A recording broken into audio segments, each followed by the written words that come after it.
m'arrive, qu'est-ce que je représente, qui je suis, putain. Va falloir que je me lève, que je recommence à zéro.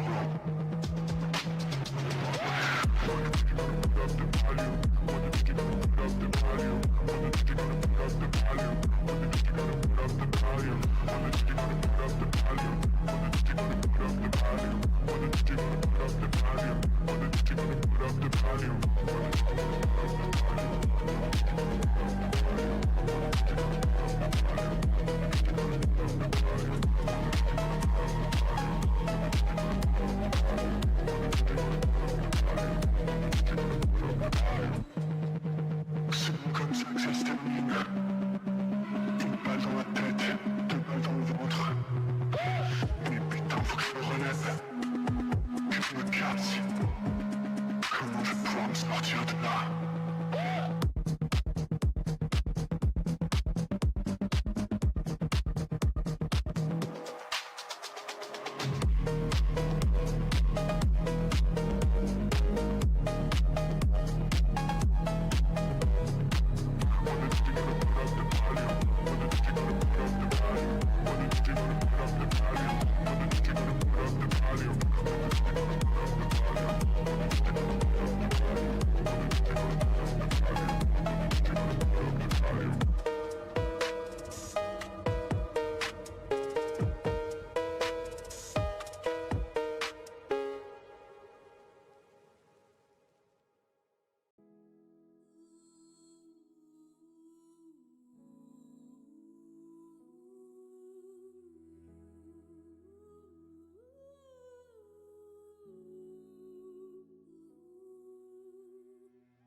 on a picture we took many years ago, when I said to you we would never grow old.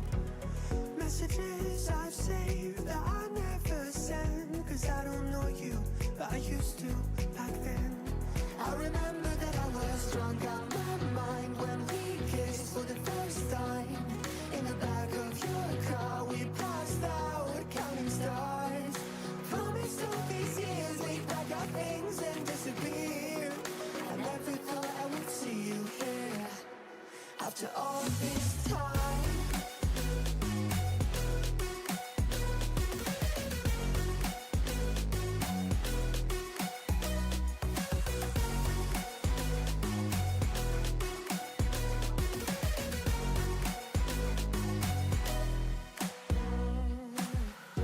Found yourself a way out of this small town. Got a place at school you didn't hang around. Every day you're far away, these streets don't feel the same. Everywhere is painted with your name. I remember that I was drunk out my mind when we kissed for the first time. In the back of your car we passed out counting stars.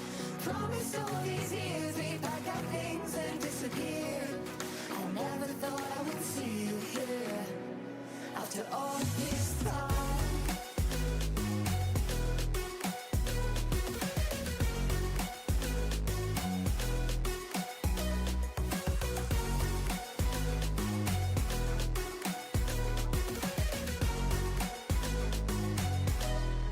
I remember that I was drunk out my mind when we kissed for the first time. In the back of your car we passed out counting stars. Promised all these years we'd pack our things and disappear. I never thought I would see you here. Try to replace you with somebody out there. If I didn't chase you, would you even care? And if I lost my mind, would you come around? I will keep you safe and sound after all this time.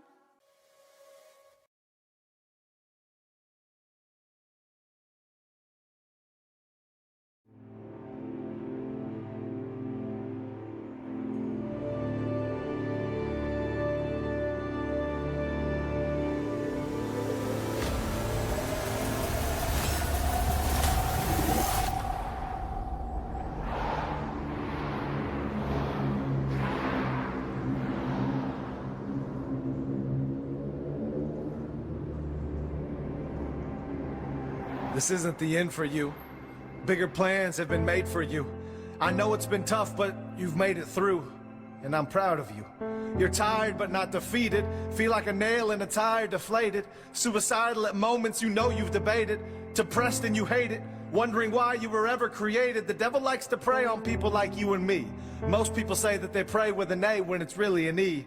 If you got knocked down, get back on your feet. So many times you've packed up to leave, but you could never pack up your heart. Looking for that finish line to only end up back at the start. Refuse to look back cause it's hard. Your lips don't tell the tales told by your scars.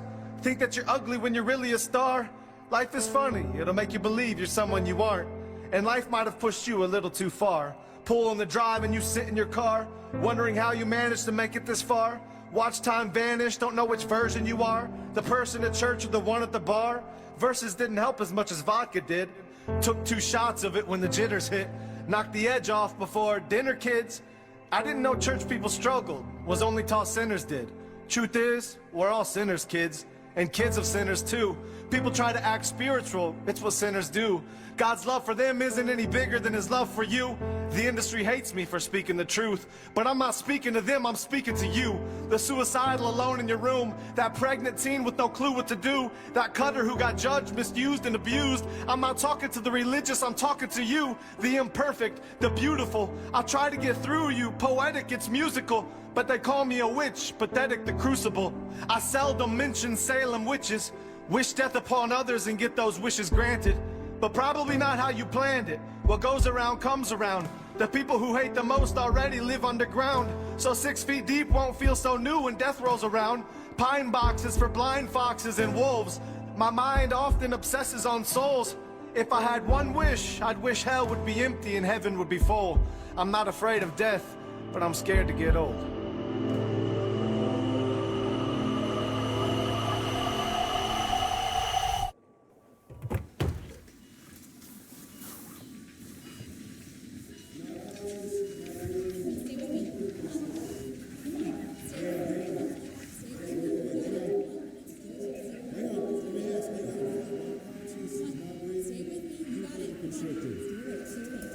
I have no idea. Let me go ask the driver.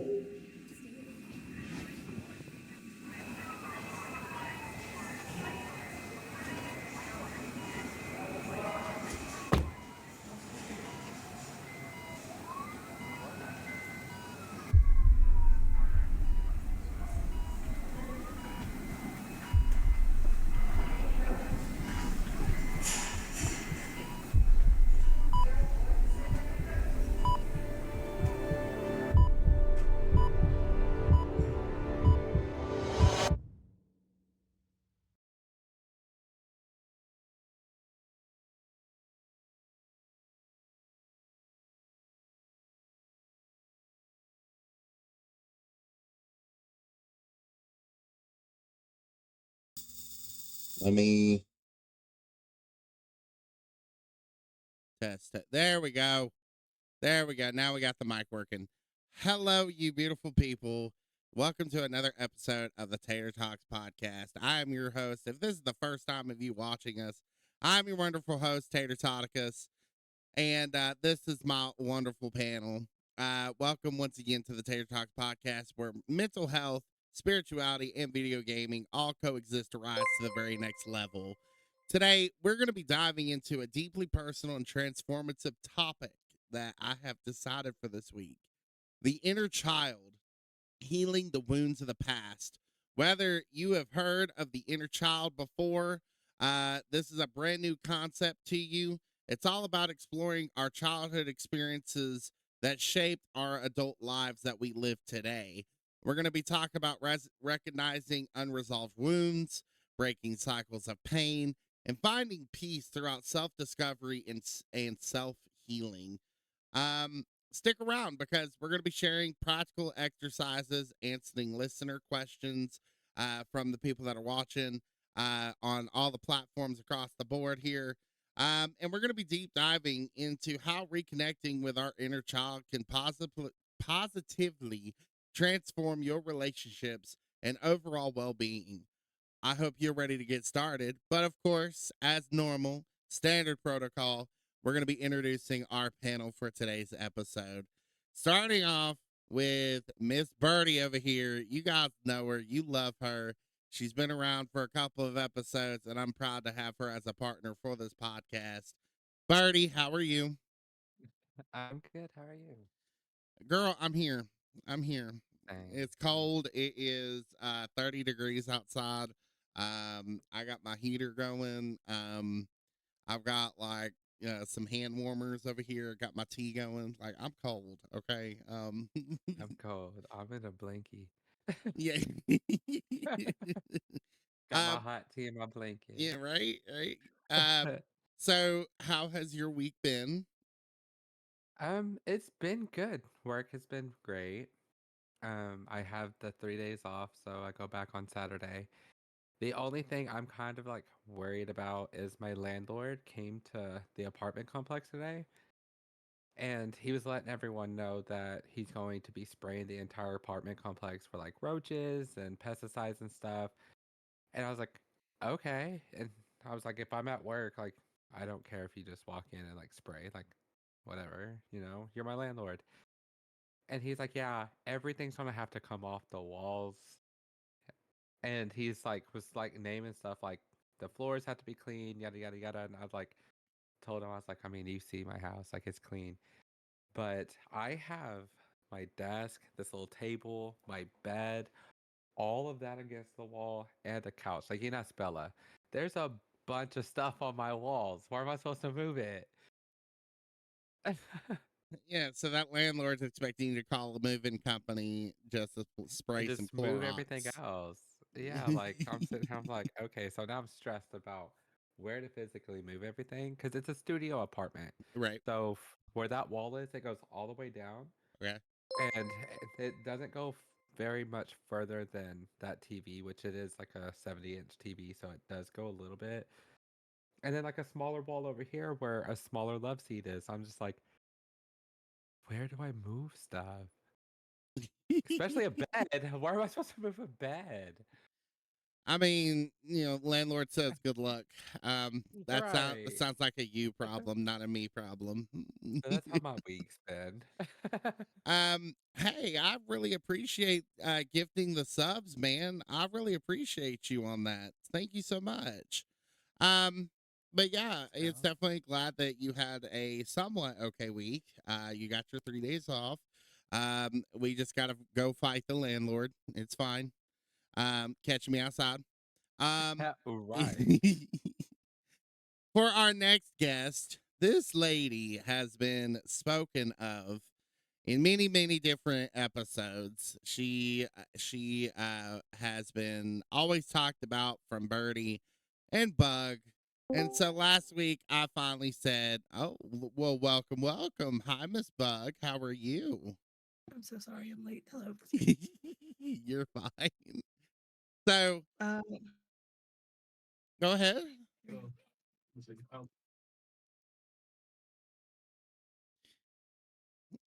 Get your life together. So anyway, Miss this guest here has been spoken many, many different times from Bug and Birdie both. So I finally said, what the hell? Let's finally get her onto this podcast and let's pick her brain a little bit. I would like to formally introduce you guys to Miss Bella Ivory from Twitch. How are you? I'm good. Girl, how has your week been? Um, a little bit of a struggle, Yeah, but it's just me struggling. come on, share the tea. Is there any tea that we need to dissect, talk No, any it's I'm on like a health journey as well as a mental health journey, and so I used to be a teacher and I quit 2 years ago now, and ever since okay. then I've been like on a health journey, and I was supposed to work Monday. I babysit now. I babysit Okay. for a 3-year-old, and it's so I could de-stress my life because I was getting daily migraines. Like I was teaching through daily migraines, and there was like one day in particular that I remember that my migraine got so severe that I have zero idea what happened in that class, except for that one child sitting right over there had a bad day. But I don't know if he threw a spitball or if he stabbed someone, okay? I don't know what happened because my migraine was that severe. But but We I did know something. And but so you said you were a teacher. What yes. grade did you teach? I taught art. Okay.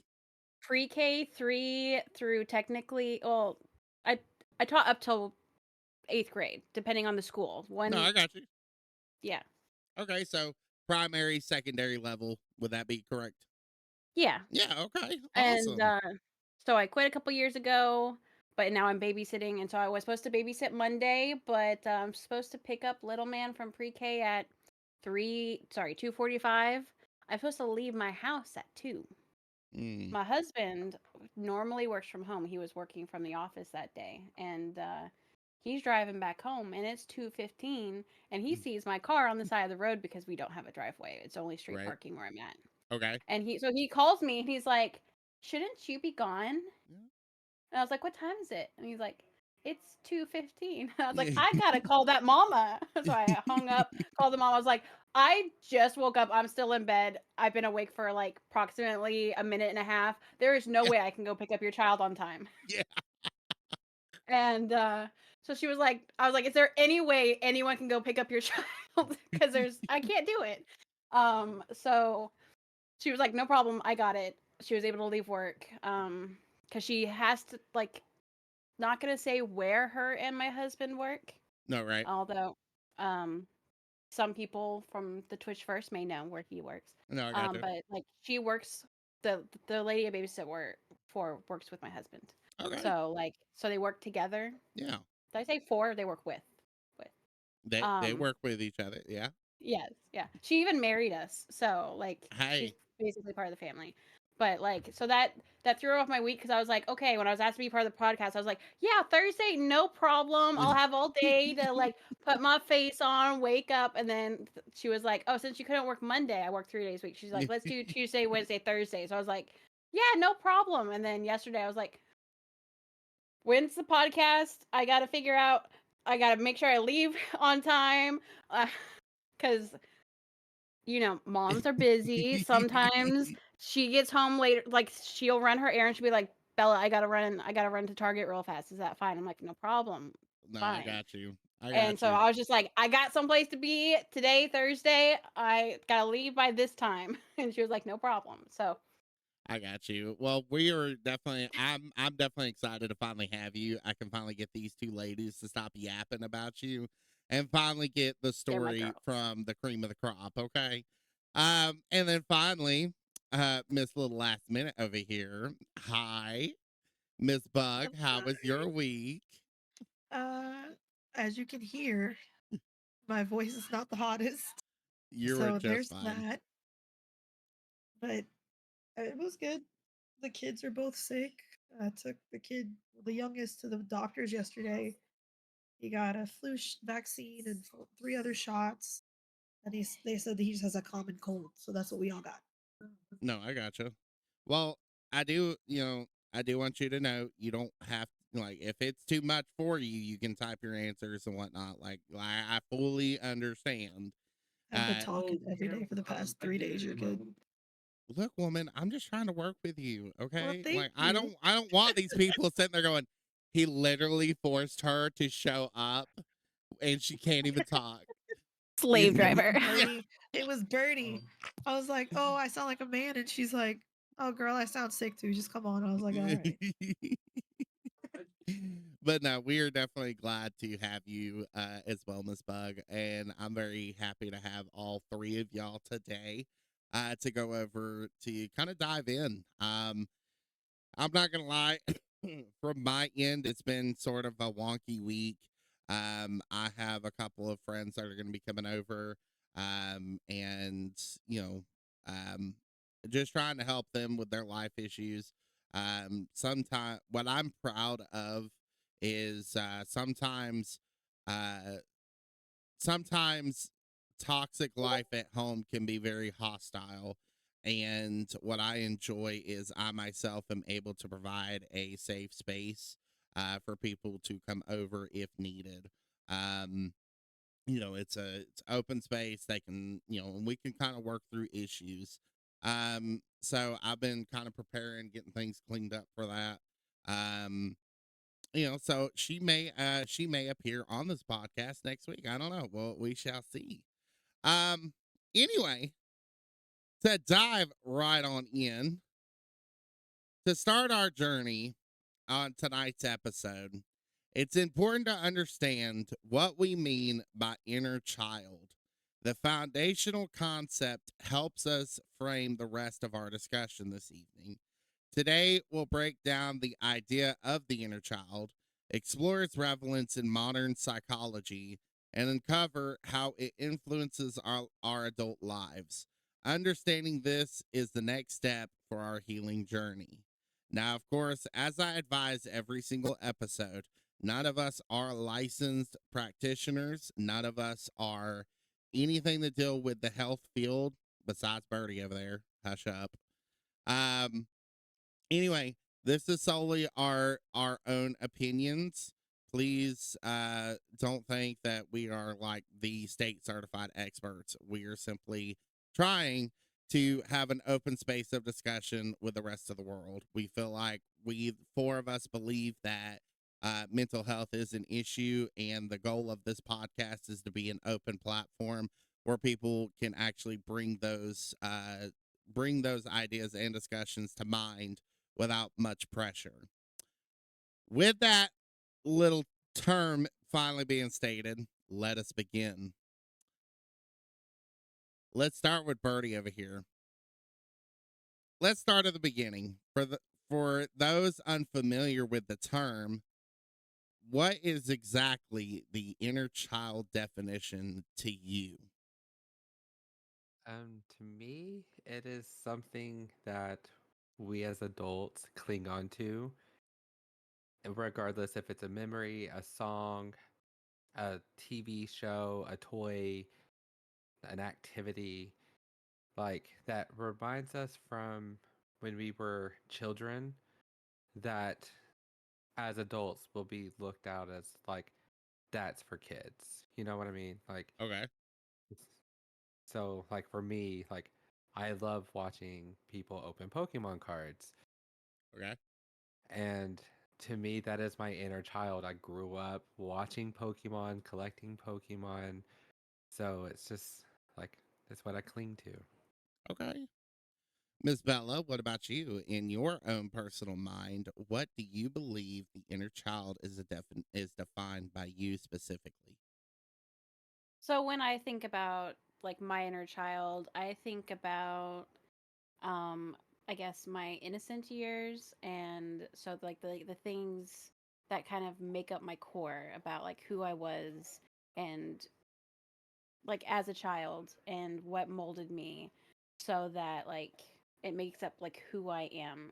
And hopefully those events are good events, some of them are bad, but like there's innocence in my mind about it. um Hold on, I'm gathering my thoughts. um but also it's like words are not my strong suit today. Girl, I'm you're better than fine. yesterday. You're fine. um Bella's a little bit nervous. You're just fine. So to kind of help describe what you're talking about is just the core as you grew up in life, your core foundations of what made you you. Would that be correct? Yes, but specifically like the childhood memories that do make you part of like who you are. And Okay. it's like, so for me that was my father being very hard to please, and so I became a people pleaser. So Okay. that's like an example. Like those are things that are part of who I am, that are part of my inner child, that have kind of molded me into who I am today. Okay. 100%. Miss So I Bug, wasn't explaining it well, but the example helps. as you were saying earlier, you were speaking Bellanese. Good So, answer. Good good answer. answer. Get it? Yeah. No, you're fine. All right. And Miss Bug, what about you, honey? Your self definition of what you believe the inner child is. I think I agree with Bella. All right. Sorry. He's right behind me screaming. But no, I agree with Bella. It's what your childhood molded you into as a person today. Okay. No, 100%. I do agree with all those answers. You know, it's the things that we enjoyed when we were young that made us feel young, that we can call back on. I myself, World of Warcraft, Yu-Gi-Oh. um I mean, I could list off countless things that I do, that I've done for years because it's the inner child of me.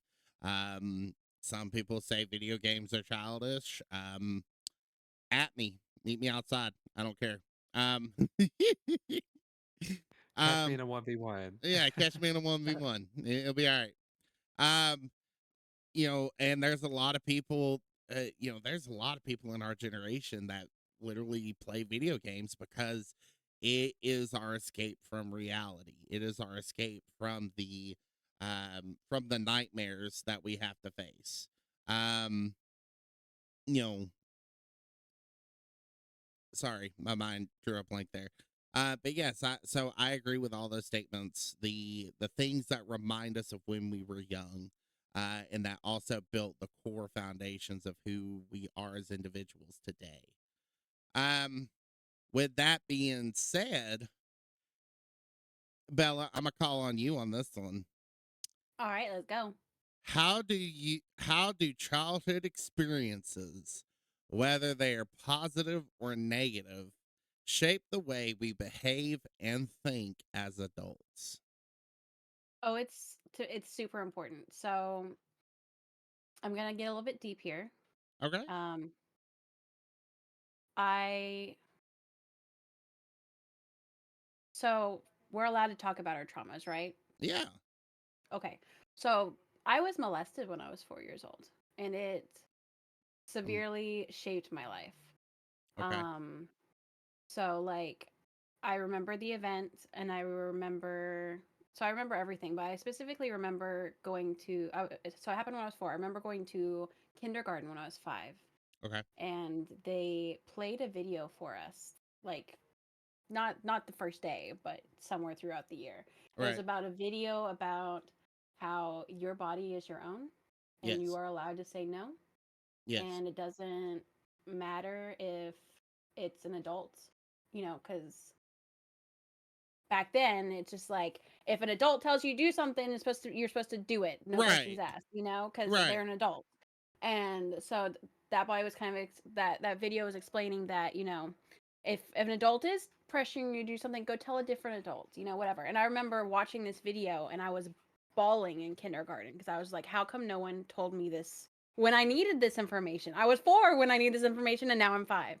Right. And so I remember from that point forward realizing that I was different from everyone else in my school that I knew, because I was the only one who had experienced this. And like throughout my entire life, I have felt like an outsider, to where like I was actually talking to Birdie and Boo about this recently, because I was just like, I, since I do feel like an outsider so often, I do like mimic people. So I was like when I'm with Birdie on COD, I was talking to her about this. It's like, if you notice me start mimicking some of the things that like Birdie and Boo will say, like me and Birdie, we call each other bitch a lot, for example. Okay. So let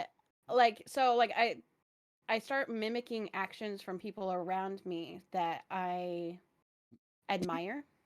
Okay. So to kind of like to start feeling more like the people around me. So it's just like I feel like these childhood experiences, whether they're positive or negative, since they form your perspective on who you are as a person, they are part of who you are because these happened to you. You went through these feelings. Mm-hmm. Like crap. Your mic cut out just a little bit. I said I forgot where I was going with that sentence. Okay, so like since these are such big things that happen, like I feel like they are part of who we are as we grow up. Like I'm still dealing with these feelings I have felt since kindergarten. Mm-hmm. So, and luckily I now have amazing friends in my life and an amazing husband, an amazing support group that I have cultivated that understand these things about me, and they're like, "Bella, calm down. You're fine." But And they do shape us. yes, no, and I admire the fact of based on our talk before we went live, and based on just your the general atmosphere of how you're willing to talk about those experiences. Just with you doing that small step, you have no idea of an impact that you can make for others. Um, I admire the fact of, while yes, you were a victim of something completely deplorable, you're not living that every single day. You are stronger than that. You know you're stronger than that, and you are rising above everything else, and that is why you are able to accomplish the things that you accomplish today. Yep. So I admire you of that. That is very admirable. Um, yeah, 100%. Um, Miss Bug, I'm gonna go ahead and point the direction at you. How What do was yeah, I this I thing? I got you. I got you, honey. How do childhood experiences, whether they're positive or negative, shape the way we behave and think as adults? I'm in the same boat as Bella. I Okay. was essayed at a young age, and it's brought up trauma that I have yet to deal with. Okay. Um, for instance, I am a Hurricane Katrina victim. Okay. If the winds when the winds get really like hard and they like whistle through the windows, I will straight out have a panic attack and hide in a closet or a bathroom. Um, I don't like rain. I mean, like rain, if it's light, it's nice. But when it's heavy, it automatically sends me into a spiral like, oh my God, a tornado's coming. Right. And those are little things that I never got over. I was 8 years old when Katrina happened. Right. So And it's hard. Katrina did a lot of damage. Yeah. I remember. So, well, yes, I survived the Noah's Ark of Hurricane Helene that just passed through. It took out 3 main bridges that we take in order to get into town. Yeah. On top of that, I'm a survivor of the Tuscaloosa tornado that hit back in 2011. Yeah. I can definitely understand what you mean by to somebody else that's like say that they lived in like Montana and they've got a roundabout porch. They're used to heavy rain and they get excited. Mhm. They go out there and they sit on the front porch and that's considered their childhood memory. And they're like, Mhm. "Oh, I remember I'd sit out here with grandpa and grandma. We'd sip on some tea or something in the summer and just watch the heavy rain." Meanwhile, you got me and you back here, lightning and God's fury coming down from the Yeah. sky. We don't Automatically think, hiding. yeah, we don't think of, oh, let me just stand out on the porch and Yeah. have some tea. No, Right. I'm in the house away from all yeah. windows. As soon as the wind picks up, I'm like,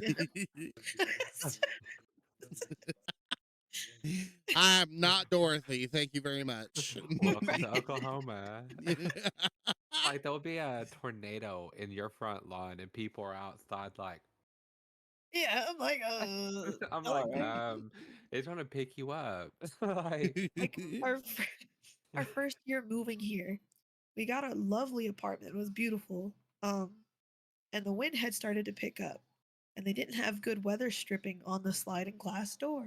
Okay. So the wind was like whistling in the glass door, and it was slamming our front door.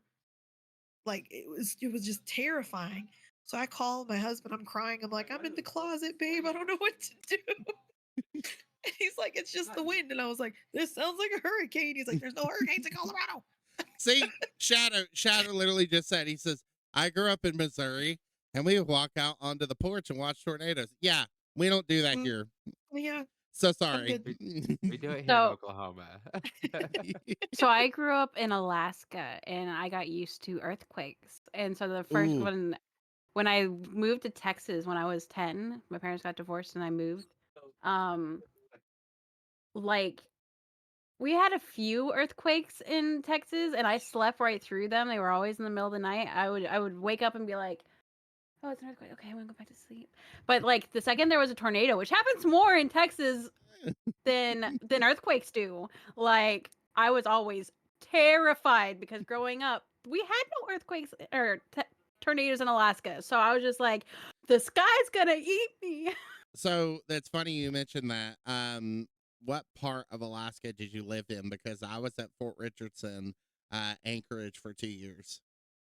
Um, my father, and my stepmother both recently retired from Elmendorf So Air Force yeah, Base. yeah. So we were at the same base. So for those of you who don't understand, excuse me, while I have a schoolgirl moment here. Um, Those Elmendorf, bases. Elmendorf is the Air Force side, and Richardson is the Army side.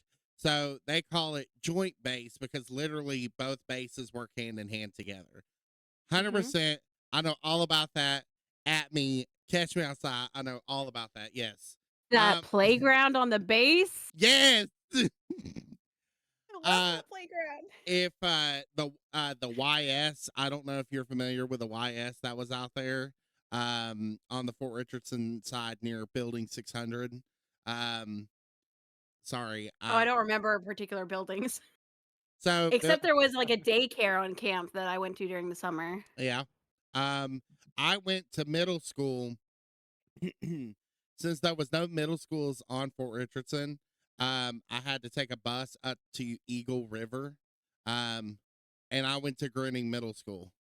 I went to Alpenglow in Eagle River. Okay. I lived in Eagle River. Yes. Okay. Look, childhood. Excuse me. I've Well, never good. met I grew up with anyone you. who knew Eagle River like that. Because I'll be like, oh yeah, I lived in Eagle River, and they'll be like, okay, I don't know where that's at. So it's like amazing that you know Yeah. like my childhood basically.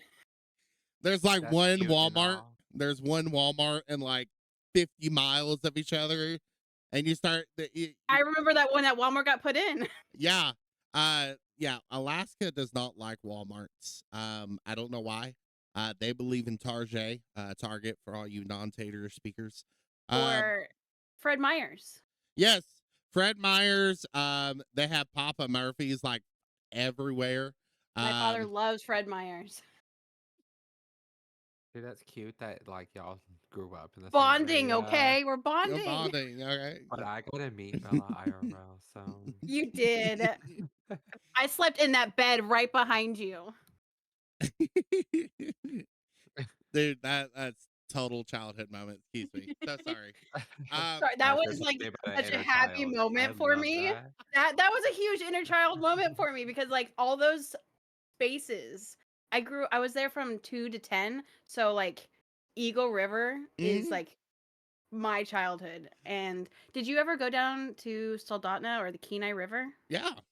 Yeah. That I grew up on the Kenai River. My father we grew up salmon fishing, so like I lived in Eagle River and Soldotna. That's my childhood. So, the middle school I went. I'll say this before we have to get back on track here. Yeah. Yep. My middle school, Grinning Middle School, they divided all the grades up into teams. You had Team Mhm. Delta, Team Kenai, like all the Chudiak? yeah, yes. And so, my group was Team Kenai, and they made it a field trip that all the 7th and 8th graders would go hiking up Mount Baldy. I don't know if you know where Mount Baldy is. It's about a 20-minute drive outside of Eagle River. It would literally take me 3 hours to climb that mountain. Me being a big boy, that was not for the faint of heart. My mom was scared of heights, so we never climbed mountains. My mom and my stepmom, so my father refused to take us. And then the one time I went on a field trip to Mount Flat Top, so I was gonna climb my first Okay. mountain. One of the kids decided to jump off a boulder and break his leg, so everyone had to leave. So So I sorry. Tomato. But was like, Tomato. "Oh, we gotta go. Sorry, guys, get back on the bus." well, I I was remember. looking and I'm like, he Tomato, can sit in this tomato, bus. tomato. I'm climbing this mountain. I came all this way to climb this mountain. Well, I remember because this was back when like iPhones had just been released, so like 5G wasn't even a thought in the wind. And so I packed smart. I brought my hiking bag. I brought my water, the little water bag that you suck out of the tube. I also brought Camelback. I brought a umbrella. And so the reason why I talk about this is because when we got up to the top of the mountain, there was like no cell service, and all the kids wanted to take pictures and send them to their parents. But somehow, I put up my umbrella, and it was literally like a satellite signal because everybody around me had cell phone signal, and they were able to like, I don't know. So like, I had teachers around me. They're like, "Can you point it up? Can you, I'm like, I'm not singular. Thank you." He's over here just. He's like, "I'm the new cell phone tower." 45 minutes of being Mary Poppins. Okay. $5 a minute. I'm gonna start charging airfare, okay? Walk So- out the rich. Oh, you don't got money? I'll take your lunch. Thank Yeah. you. What you got? Let's trade off here. I got You got some Chinese. Oreos in there? You got some little Debbie's. Come on. I'll take that So ho so right there is just gold, okay? Because we talk about the childhood experiences, and we just went over a plethora of positive childhood influences that me and Bella could definitely share back and forth, and I'm sure we can talk about for eons. Yep. But even those experiences alone have shaped the way that we behave and think as adults, whether it be the childhood experiences of Alaska to the traumatization of going through Hurricane Katrina, going through the tornado of Tuscaloosa, or going through um, what could be somebody's happy memory, could be somebody's literal nightmare. So it, excuse me, one moment. So, as we can see here right off the rip, it already can vary in a innumerable amount of subjects that we can dive into here. So, my next question, I'm just going to open this up for whoever has the answer first. Why do you think so many people lose touch with their inner child as they grow older? I'll go. I was gonna say I'll answer that if no one Birdie, does. you go first. Go ahead. I feel like a lot of people, I would say, bury it just because of all of the trauma and all the experiences they go through in life. It kind of just gets pushed way far back. And I feel like it's not that they lose touch in it, it's they lose interest in it. Because a lot of people, if all they experience is trauma, that's all they expect in like the future. So having that inner child, it's kind of just no longer in existence in their head because it holds on to all the trauma and the happy memories they have. So they kind of just void it out because that's all they're used to is trauma. And then that one time when like they do have that like memory, they're like, "Oh, my inner child." They might not react like the way we all just reacted when we're like having a positive memory. Like they're probably like sadness from Inside Out. It's like, "Woo." You know, like I mean, I love Inside Out and Inside Out 2 because if you think about it on a deeper level, like one of the questions earlier about like your childhood experiences, like if it's positive or negative, like the second one, how they would show taking the core memories down to the lake, and then there towards the ending of it in a way, like it was all breaking and you could see Riley herself just kind of just slump and completely change as a person. Like I feel like those two movies are like perfect for like a topic like this. So, if y'all want to go watch it. What about It's you, on Miss Disney Bella? Plus. Can I go? Yeah, go ahead. So Shadow's over there typing and was thinking similar similar lines that I was thinking along similar lines. Mm-hmm. Sorry, English is hard, guys. So what I was thinking, kind of similar to what Birdie was saying, that I feel like as adults, a lot of us do bury it, but I feel like there's there's a social stigma about it, about being childish, quote unquote. Like, oh, you still watch Disney, or you sing Disney songs? Aren't you like in your 30s? Isn't that childish? Like, so we are pressured to fit in certain social norms and putting that childhood behind us Are because you a Harry Potter fan? That was like, yeah. yeah, Uh-huh. that Yeah, was 15 Ravenclaw years. right here. That's I love 15 Ravenclaw. years Ravenclaw ago. too. I love Ravenclaw. I'm a Ravenclaw too.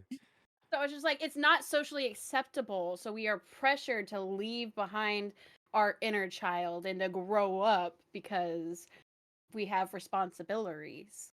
Which, if you guys don't know, that's a Rugrats reference. I will promise you, I will be wrecking COD lobbies at 70 years old. Don't play around. Still running my mouth with no teeth in my mouth. So because like I said, we are streaming on multiple platforms. I'm going to read what Shadow says here. Shadow says people lose touch with inner child I think one of the things that really causes this is the stigma from everyone else telling them, "Oh, that's childish," like opening cards, playing games. You can't enjoy life as an adult because that's childish. Shadow also says, "I'm in my mid 30s and I still enjoy Bluey. I don't give a love it." But yes, 100%. I definitely agree with those statements. There, I get it. There are, as we grow up, we do have to, there's a time for work and there's a time for play.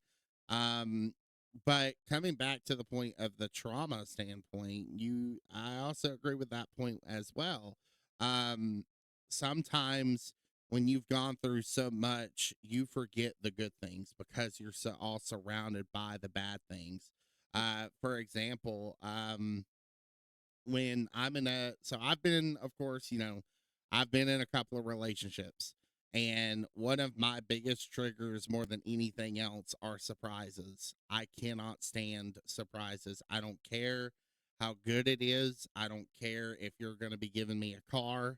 I don't care whatever the hell the deal is. I don't like surprises because my anxiety goes through the roof. I'm constantly questioning what it is. I'm constantly questioning, is everything okay?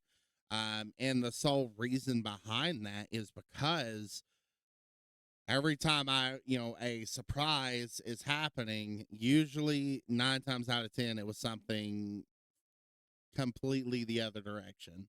And as I grew up, I started not liking surprises.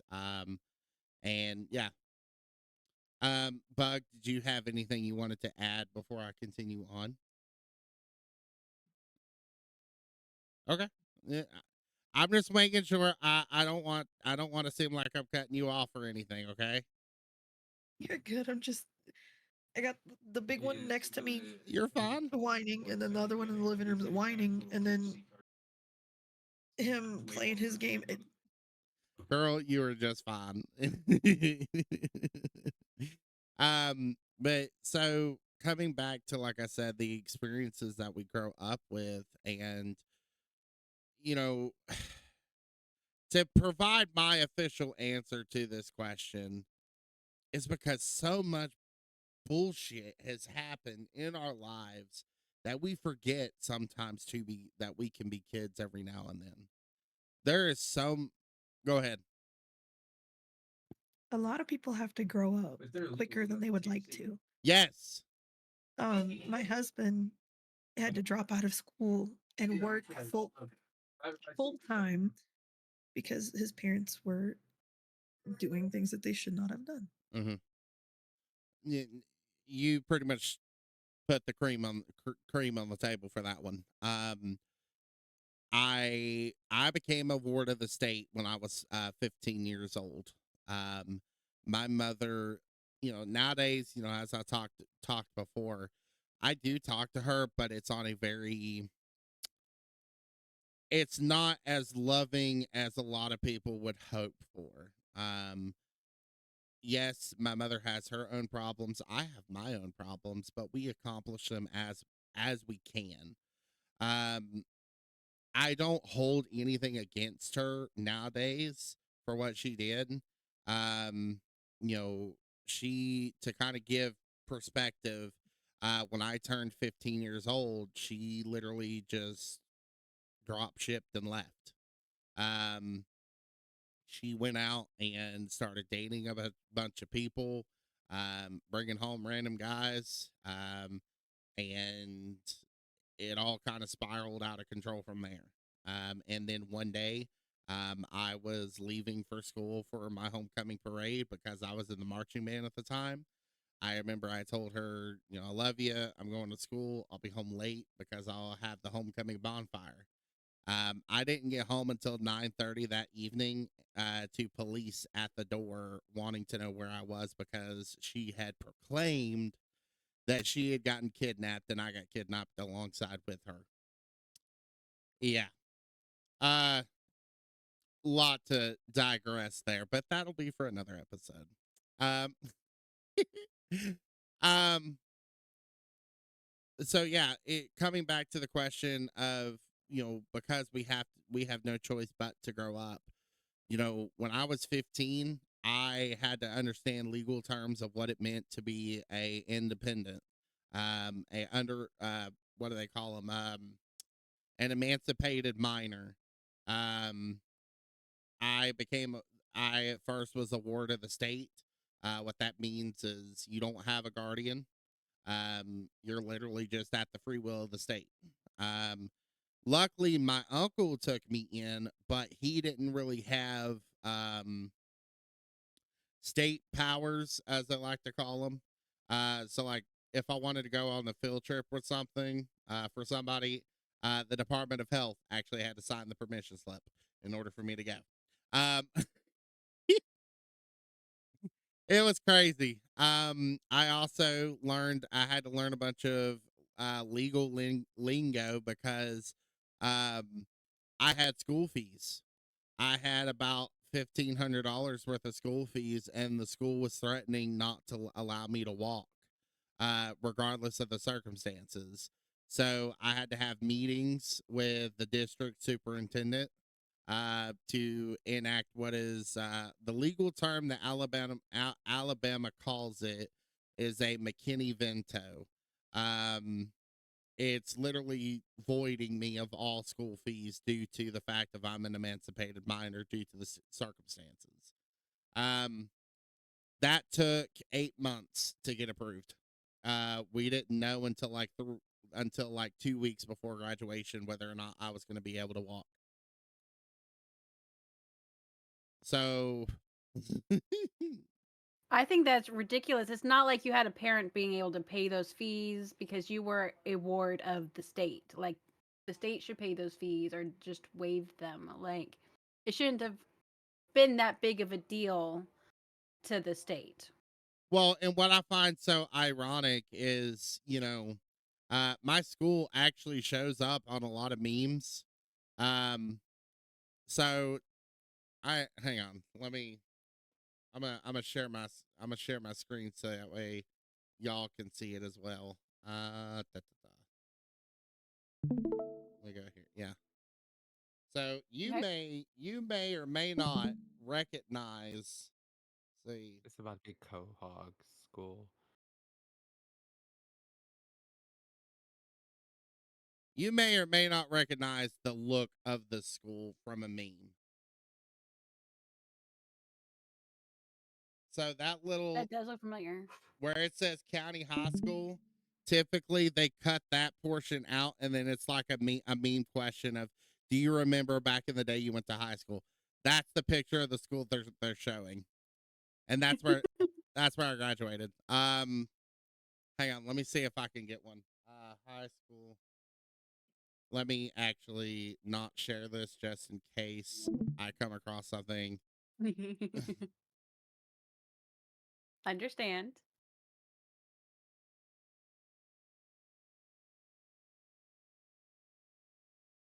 Oh I yeah. just want y'all to know that I left Pal World open for Shadow.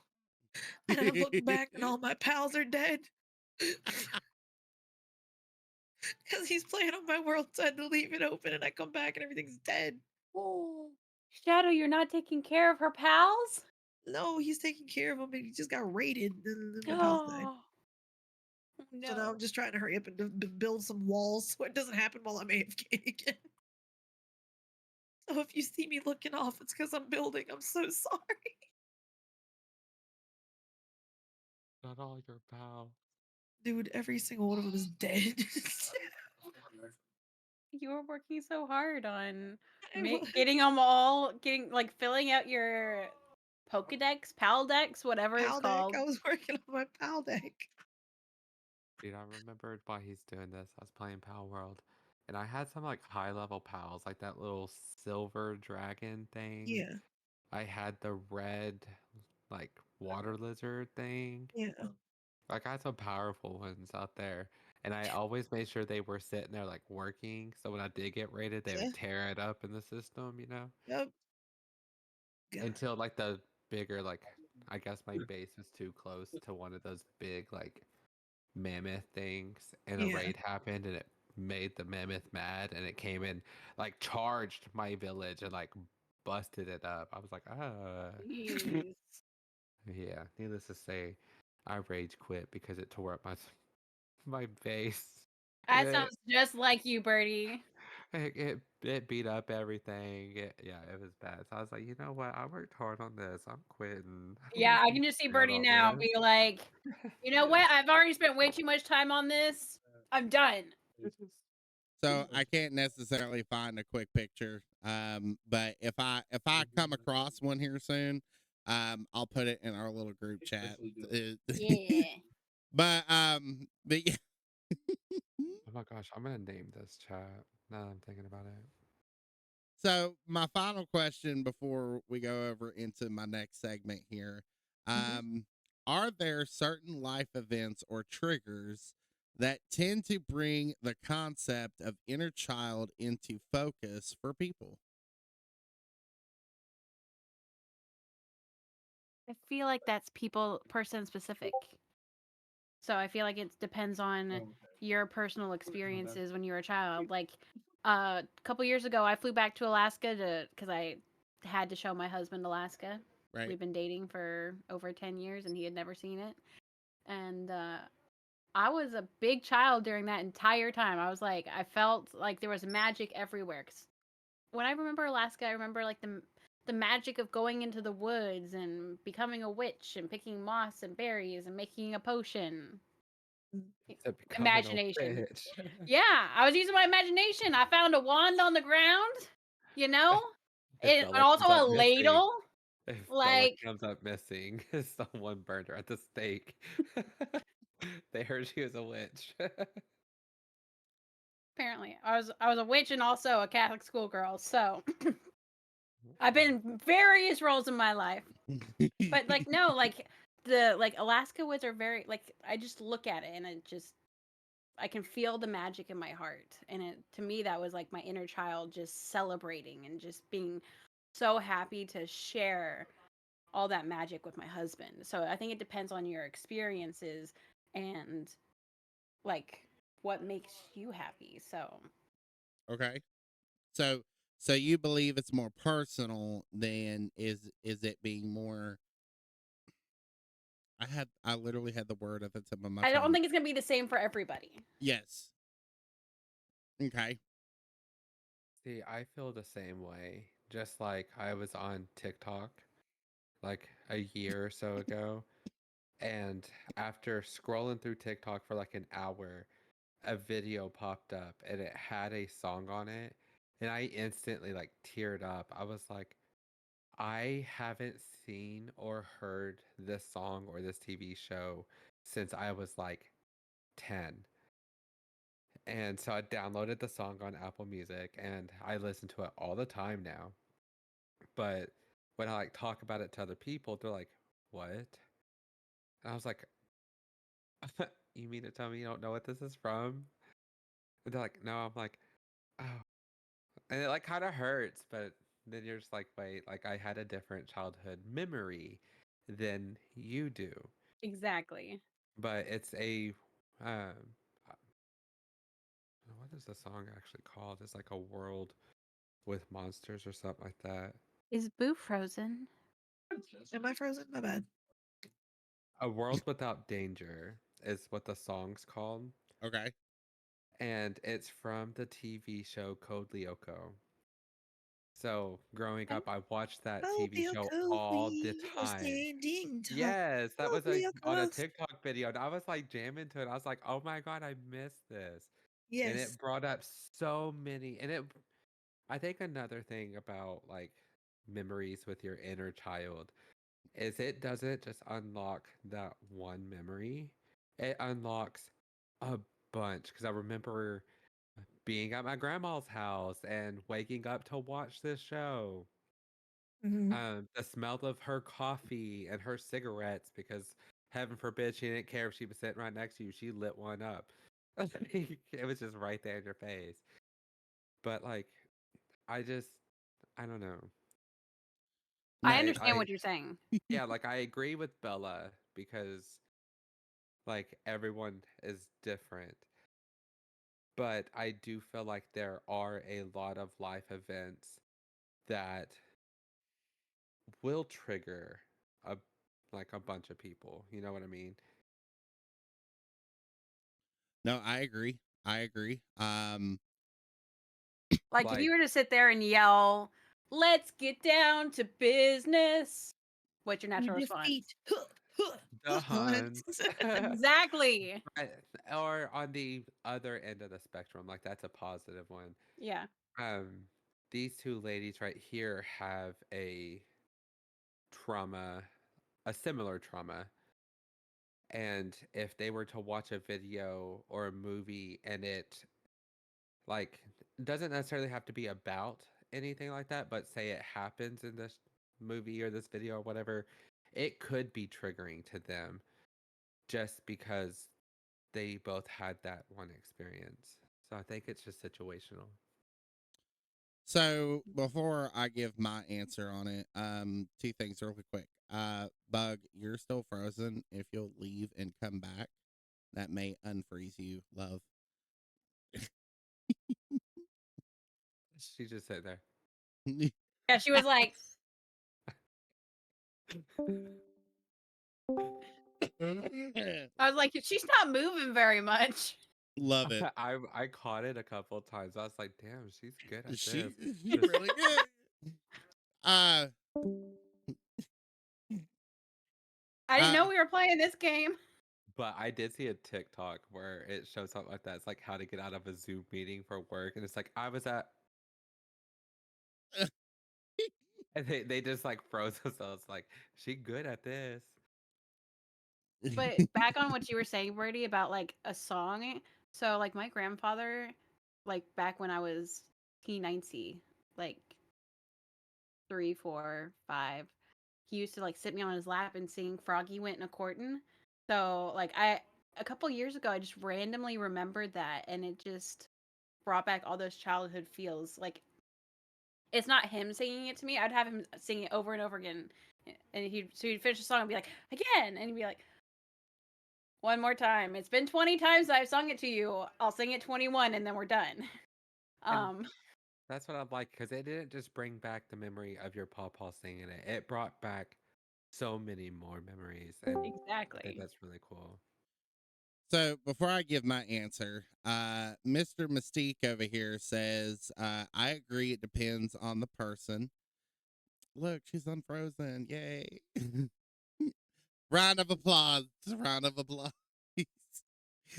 On the Miss, back, girl. You did it.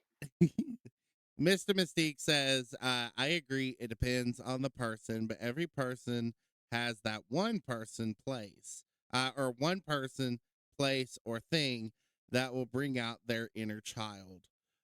Shadow also says, sometimes it's hard to realize that everyone's childhoods are so different, even when they are your siblings. I think you're trying to say siblings. Autocorrect there. Um, Zip lines. siblings. Um, no, I agree. It is so. You guys have already gone over the two spectrums. And I'm going to shine a little bit of light of both. While yes, I can agree that it is more individual.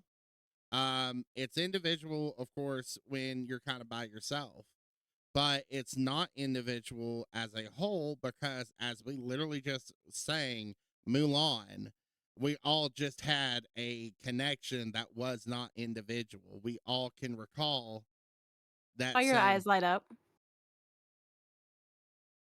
Who? When What? I said let's get down to business, I saw your eyes light Yeah. up. Yeah. So right there, that's not individuality. That is literally a prime connection with all of us as a whole. It's not individual. So like I said, there's two sides to the spectrum. Like for me, I you were talking about that the code, what was that name of the show? Ozeo. Okay. I have never heard of that show. However, bug over here. I've never seen or heard of that show. However, I get the same feeling whenever I watch the movie August Rush. I don't know if anybody's ever heard of that one. That one's like old fashioned. It sounds It, familiar. it sounds familiar. As I Au- say, me and Bugs over here like, August Rush was it's a movie about a 9 year about at the beginning of the movie, uh this one chick, she's like a world renowned celloist. Um and she's literally performing for Juilliard, the musical school up in New York.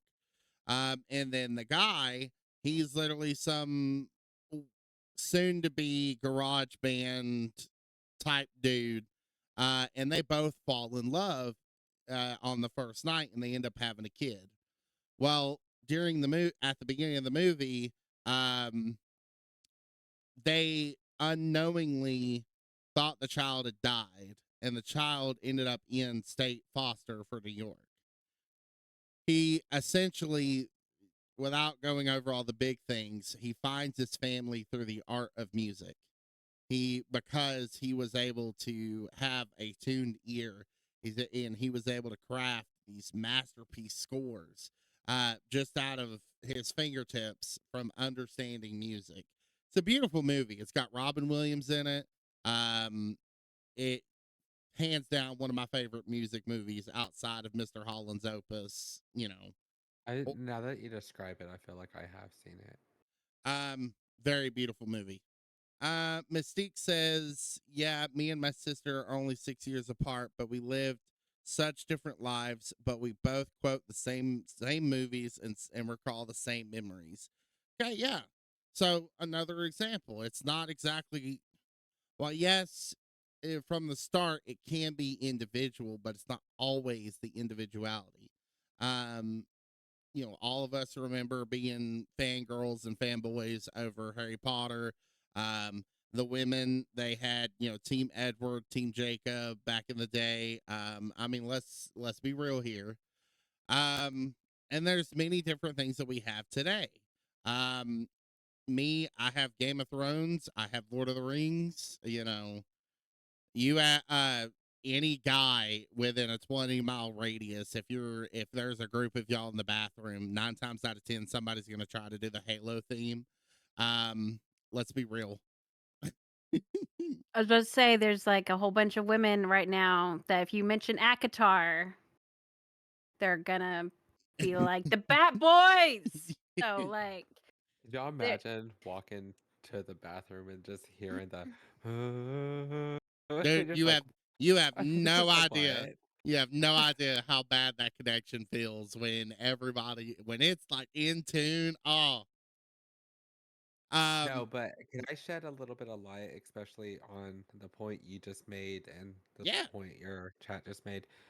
I also feel like where you say there's a group memory, I would like to kind of break that down even more. Like where she started singing that and it lit all of us up and we're like, ah, and I got excited. We all have an individual core memory to that song. So Bella's core memory where she's excited about it is completely different than mine and Bugs and yours and Mystique's and Shadows. Like where we all got excited and had like that group experience, we all like dwindle down. It like vines out to where we all had an individual experience of why we like that or why, so true. Okay. I can see that point. Okay. Because I think what she's trying to say is that, like, the movie Mulan, for example, like, the reason that movie calls to me so much may be a different reason than it calls to Boo or Birdie. But we may still all enjoy the movie, but there may be different reasons why it speaks to us individually. Okay. meanwhile, Bug. She's not frozen this time. She's not. She's Leave me moving. alone. We need a So little oscillating fan or something so we know you're not frozen. But her plants are there and they're beautiful. Every 5 minutes, I need you to do. buddy check. So we're gonna go. I'm gonna go ahead and move us along here, even though we've unpacked quite a bit. Um, Healing begins with recognition. In this segment, in this part of the episode, I'm wanting to go on the topic of recognizing the wounds. In this segment, we'll explore how to identify the hidden wounds we may carry and understand their impact on our lives. This is where self awareness becomes crucial. By recognizing these wounds, we take the first step forward, breaking free from the patterns that no longer serve us. Let's divide this into a central part of the journey. Moving on to the challenges that come with this, what are some common signs that someone might be carrying unresolved wounds from their childhood?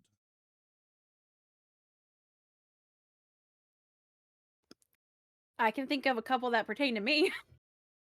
I was thinking of girls who were like the ones who were groomed. I've Okay. been mature, that whole line of, well, I've been mature since yada yada yada. I've been told I'm more mature than most people my age. Okay. That one's a big one for me. Or being an old soul. Yeah. Okay. Um, I think people pleasing is a big Yes. flag. I'm so guilty of that. That's me. That's a big red flag. Um, Another thing that's me, apologizing for everything. Yep. And I have amazing friends like Boo and Birdie and also Petty Twos. They're working on me with that. They're like, Bella, you do not need to apologize for that. And I'm like, got it. I'm going to continue to not apologize for breathing, for existing. For existing. And it could be as simple as we could be on Fortnite and she would drop the ammo like 30 yards somewhere else or 30 meters somewhere else. You're like, oh, I'm over here. And then they'll like run and go grab it because it's an easy fix. Like, I'll just walk over there and grab it. She's like, oh, I'm so sorry. I'm so sorry. She'll like pick it up and dart running past you. And you're like, Bella, what? She goes, oh, I'm sorry. And you're like, quit apologizing. Like, it's so bad that on her stream, we had to have her put a channel point that says that she cannot say sorry for like 10 minutes. Yes. No, I But go ahead. with this question, um, kind of like on another end, because theirs kind of fall into like it's some type of an abuse, Okay. like regardless if it's like harassment of them as a young age, or she said that she felt like she could never please her father, stuff like that. Like that side of it, and on the other side, like growing up, I've mentioned like in the buckle of the Bible Belt's what I call Oklahoma.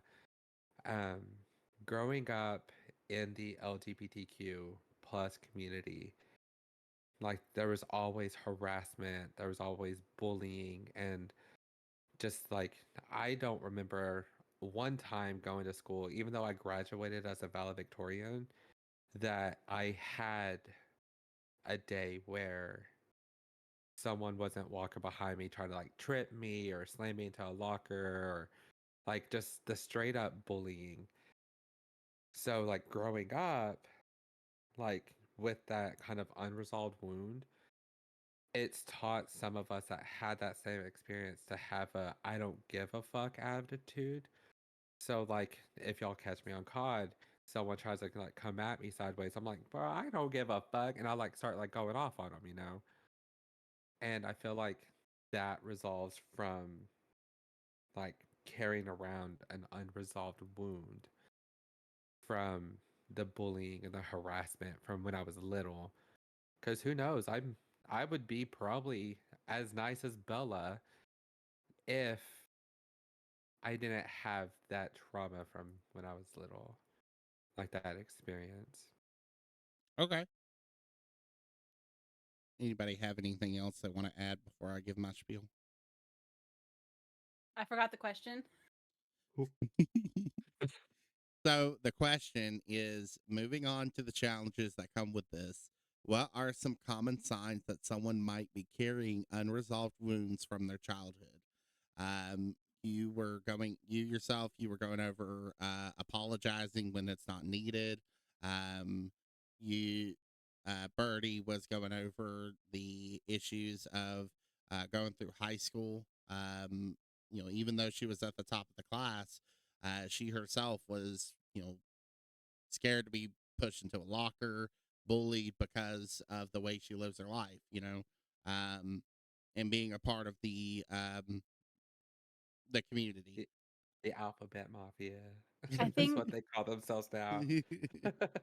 I think another sign of trauma is attention seeking. I've been there. I know others that are going about it in like different ways. There's when we say attention seeking, like everyone has a thought of someone in their head that is like a negative attention seeking, but there's different attention seeking behaviors. I know of one person, like he's on his own mental health journey, but like when I first met him, he would have meltdowns over some small things. Like, I can't find this one particular item. We have to turn the whole house upside down because it needs to be found right now. I cannot go through my day without it being here right now, which he's working on it. He's on new medication and it's helping, which is great. But, like, that is in itself, in my opinion, like a form of attention seeking. Like, there's different ways to go about it. Like we all know of the pick me girl that's attention seeking. We all, there's different ways. But to me, it's it's a sign of like past trauma. Whether sometimes it's little trauma. It doesn't have to be big trauma. There are big traumas and then there are little Right, traumas. right. Which I'm not denying that either. My point to give the answer to this is, well, yes, the attention seeking, the constantly apologizing. I do want to shine light on, while yes, there are little things, I do want to actually shine light on the big things because a lot of people may not really know that they're the big things. Yeah. Something, now I have to be careful the way I bring this across the board here. So I'm going to try to tread as lightly and respectfully as I can, because of, community guidelines. Hmm. Um, a lot of people, and this maybe y'all can agree, um, when it comes to the sexual aspect of a relationship, it's not as intimate as we hoped for because it was ruined in the past. Um, or not necessarily was it ruined, but people unfortunately have been just used. Yeah. It what was supposed to be intimate and sacred towards you and the partner, it was misused and abused to the point where it's not, you just don't feel the intimacy anymore from it. And that can, like I said, I want to tread as lightly as possible on that one. But I feel like that is a big issue. You know, today's modern society is unfortunately, a couple of episodes ago we were talking about online dating, Hmm. and the fears that come with online dating, all the weirdos and all the, while yes there are some good guys, they're essentially drowning because there's so many freaks out there, you know what I'm saying? Hmm. Oh, I um know. yeah, so like I'm preaching in the choir here, but as I said earlier, I think the sexual aspect of it, um I I wish I could. Well, Go ahead. I'm sorry.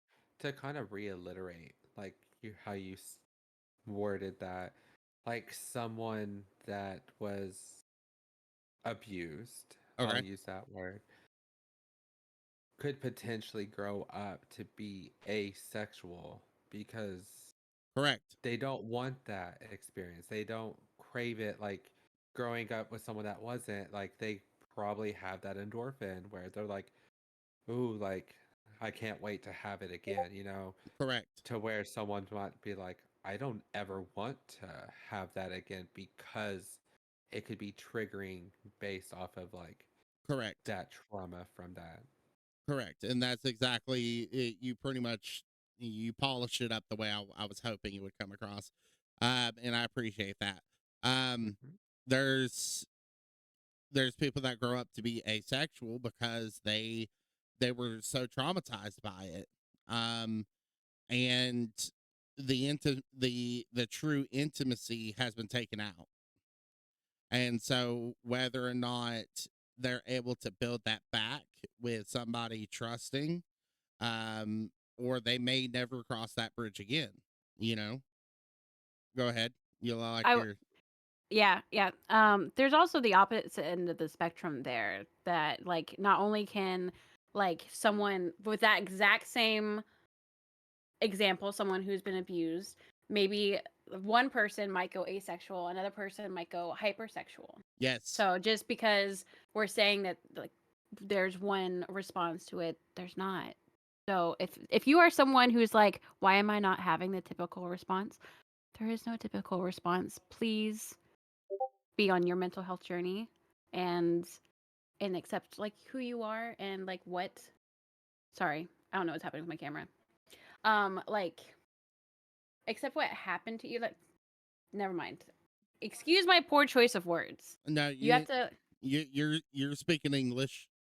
okay, but like when I say accept what happened to you, like I don't mean that like externally. You have to accept on the inside, internally what happened to you so you can move on from that Yes. and like continue like so I don't mean like I Not felt like the necessarily. original point choice, you No, I know. got you. I understand what you're saying. What and you can, if you agree with me, just yeah.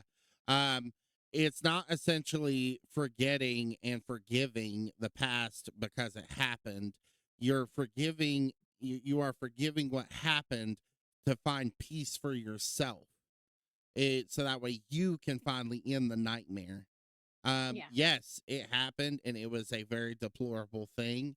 And, it is one of the big things that we wish would never happen. As we move on and move forward and we go through the healing process, we forgive what happened, not because of they deserve the forgiveness, but it's because you deserve that forgiveness. You deserve And that peace. can I tell two quick stories really quick about that Yeah. really fast? Yeah. So I mentioned my abuse as a child at 4 years old. Um, so talking about forgiveness, like one reason I can talk about it a lot. In my family, we have never talked about it. I know what happened to me. My mom's mentioned it once. I have talked to my brother about it once so that he knew what happened. My younger brother, because he wasn't born when it happened. How was he supposed to know? So, and we didn't talk about it till after he was 20. So Right. he didn't know why this was affecting his life. But like we never talked about it. And this was someone that is still in my life today. Like they were also young, they made a mistake. They paid for their mistake and have since learned from their mistake. But I was 10 and we moved to Texas and that person was in my life a little bit more and I did not know how to handle it. And I remember I was going to a Catholic school at the time and we had mass every week and they brought in this special person. It wasn't a regular priest. Okay. And he was like, "We're not going to do your typical sermon today. We're going to do something different." And he brought rocks. And it was a really unique experience for me because I've never seen anything quite like it even since. He passed out they passed them out like with like little buckets that you get for like putting money in for the church, you Yeah, know. yeah, yeah. The tithing, they passed out these little rocks. They were like this big. And he said, I want you to imagine something that is hurting you. And he's like, it doesn't matter what it is, whatever it is hurting you. I want you to mentally put it in this rock. And so that was bothering me at the time because that person was back in my life. And he was like, okay, you have a choice here. They they made like this little like wishing well type thing. Right. I think it's like they put it where like they do baptisms, whatever. And so at the end of the service, you had the choice. Like they did do it like a sermon type thing to where they talked about everything that was going on, like on the inside and what you might be struggling with. And then he's like, if you are comfortable at the end of the service, and if you feel like you can try to let go, I want you to throw the rock into the well. And if not, I want you to keep it in your wallet, in your purse. And I want you to carry it around because you are carrying that baggage with you everywhere you go. Whether it's to the supermarket, you're carrying it home. You have it on your person when you are taking care of your kids. You are taking it to school with you every single day. And when he started putting it into those terminologies, I was like, do I really? I was 11, 12, 10, somewhere around there, 10 through 12. Yeah. And I was like, do I really want to carry this around and have it be a burden for the rest of my life? So I chose that day to toss my rock into the well. And 100%. and ever since then I have felt a sense of peace knowing that, or like because I chose to throw away that baggage. And then another thing, another story about, having that and getting rid of it. I had an ex who was very abusive, and there's a word that I can't say. If you want to, Forcefully. if you want to message it to me, I can give you the proper term if there is one. A word that we can use. Yes. Okay, there's a word that I know we cannot use. That's why I said forced. Essay. Essay. Okay. So I was essayed. Um, and we eventually broke up. Like I was suicidal during this point in my life. It was really bad. But when we eventually broke up, and he essayed me, whatever, I realized that I was carrying hate in my heart. And Okay. I did for years. And I realized when it had been 3 or 4 years and this person was no longer in my life, and I was just like, I am still carrying him around in my soul on a daily basis. Mm-hmm. Why am I still letting this man affect my life? He is winning by affecting my life. Why am I still this hateful on the inside? So it like, and I carried it around for years before I realized it. And so recognizing it and then trying to let go, it's hard, but it's a process. It's never easy. No, it's never easy, but it's such an important process. So forgiving yourself and realizing that, hey, that was not my fault. He chose to do that. It was not my, he blamed it on me, but it was not my fault. So why am I letting this affect me years later? Like a year is 365 days. So I went probably over 1,000 days with this affecting me. So it's just like, how long? So please forgive yourself, guys. Please. Mm. Don't let it, don't carry it around with you was my story. No, I got you. And I appreciate you sharing that 100%. I know that's deep. That I am mostly an open book. I'm like 97% open book. I love it because I love it Introverted because open book.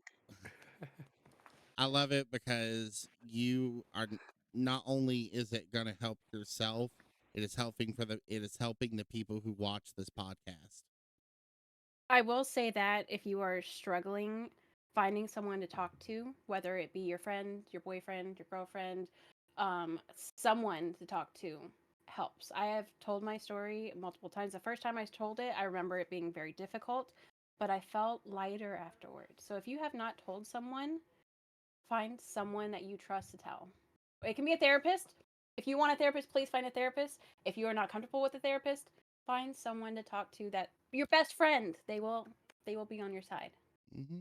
They want what's best for you.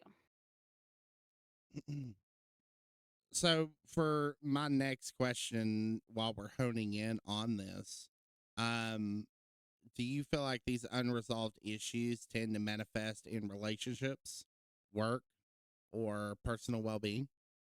Oh yeah. Can you give me an example? Um.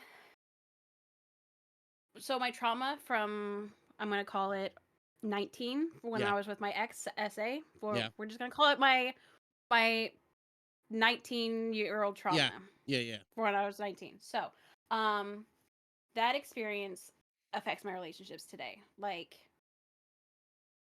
okay, this specific example doesn't affect my relationships today, but it was an initial trigger after I was 19. Like, I could not, if you were in an argument with me and you went, whatever, I would break down. My ex would do that to me, and it was a sign that he had given up on me. So I was just like, you are no longer worth my time. So like I would break down like when people would use that in an argument later on. Now, today how I'm still affected, because my ex, he was very mentally emotional Okay. as well. Not emotional, abusive. That's the word. He was Yes. emotionally and mentally abusive. That is Yes. where I was trying to go. When I get upset, I get so upset, whether it's, especially like when I am angry or like sad, upset. I can't stop crying, and I cry so hard that Same. I can't talk. I can't talk anymore. I'm glad I'm not the only one. So now I have an amazing husband, eternal age. He's over there streaming. I'm sorry, I shouldn't have said that. You're I fine. just so he's an amazing guy, but he knows when I am upset, he doesn't push me. He's like, "Do you want to go cuddle until you can talk?" All right. Or what can I do to help? And sometimes all I can do is just type on my phone and be like, read this because this is how I'm feeling. I can't talk about it right now because that's just going to make me cry harder. And then like I literally am crying so hard that like I can't get words out. So my husband and I still communicate, which Mhm. is so big in relationships. Communication is big on It's anything. yes. So it's just like I have found a way to work around that, to where my husband and I can still communicate, but it still affects us.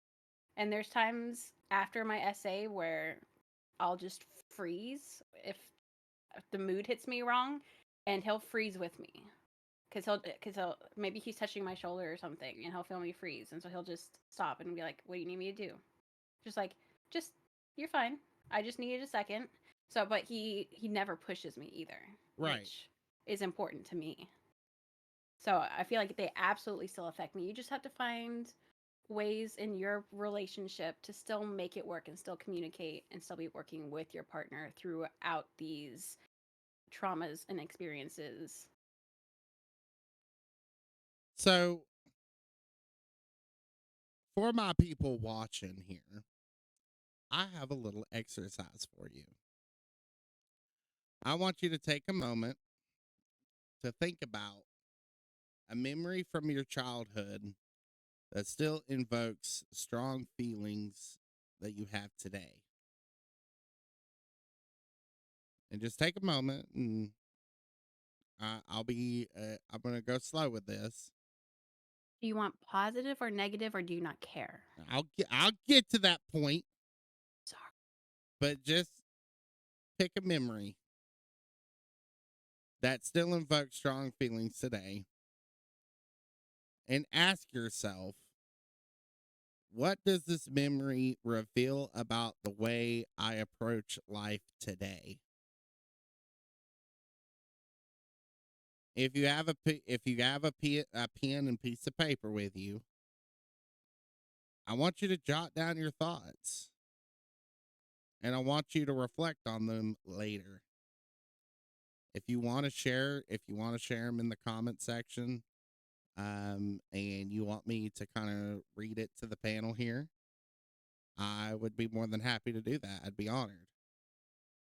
But I want you to simply just take a moment, think of a memory from your childhood, and just simply ask yourself, what does this memory reveal about the way I approach life today?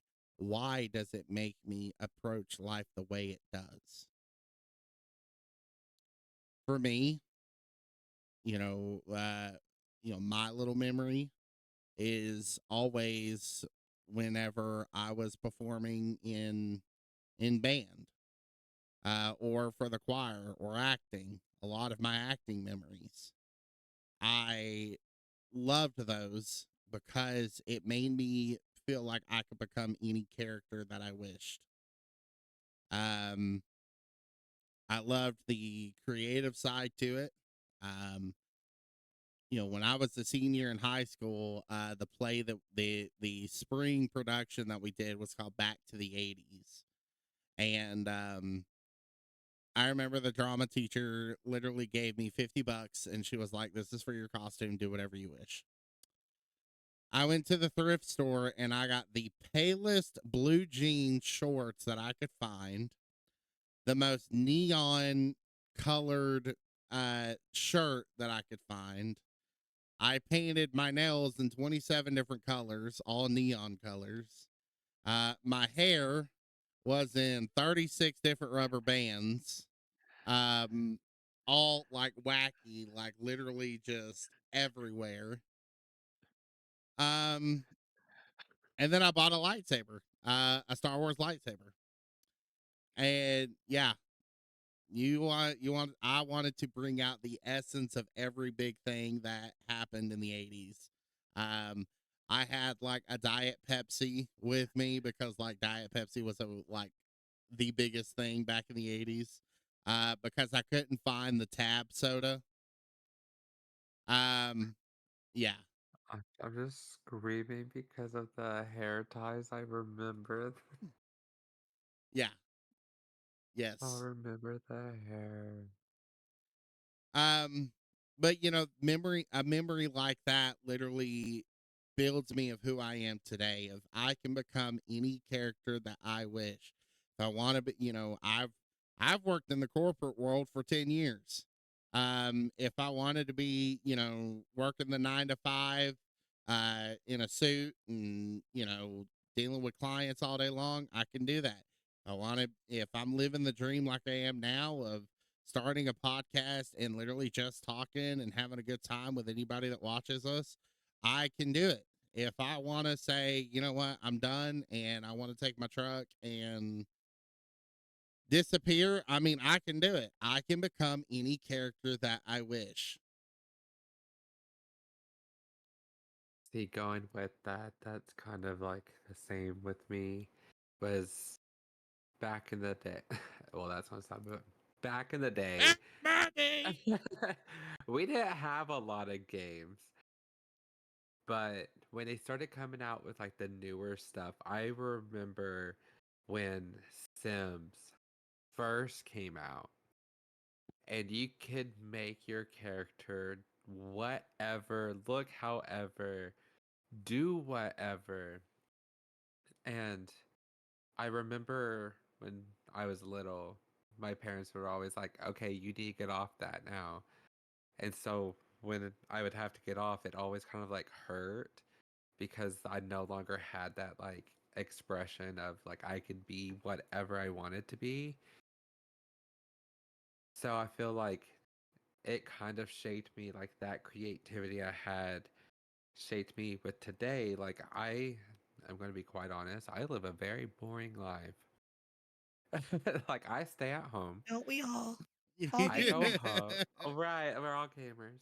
But like if I'm not at work, I'm at home. On occasion I'll go to like a friend's house or like a sibling's house or something, but once I'm home, I don't leave. I don't like to leave. It's one of my biggest pet peeves. Like, not necessarily will I not be with a guy that always wants to like go around, but like, I need him to understand when I'm home, I want to be home. I don't want to go here, here, here, here, and here. I want to stay home. But I feel like a lot of that's because in my house, I mean, it's my house, like I can do whatever I want to in here. No one can tell me I can't. And in my games, I can be just as free and whoever I want to be. Like when we play Fortnite, we'll do like themes per se. We're like, okay, everyone, it has to be orange. It doesn't matter what color orange or anything, but your skin has to be primarily orange. And we get to just have fun and just be whoever based off like all the cosmetics we have. And I'm just like, it reminds me of when I was a kid and was able to like do what I wanted to in a game and just have that creativity. And then here we are, like, we get to do the same thing, just our own way, you know? Picking back off of that just a little bit, just the idea of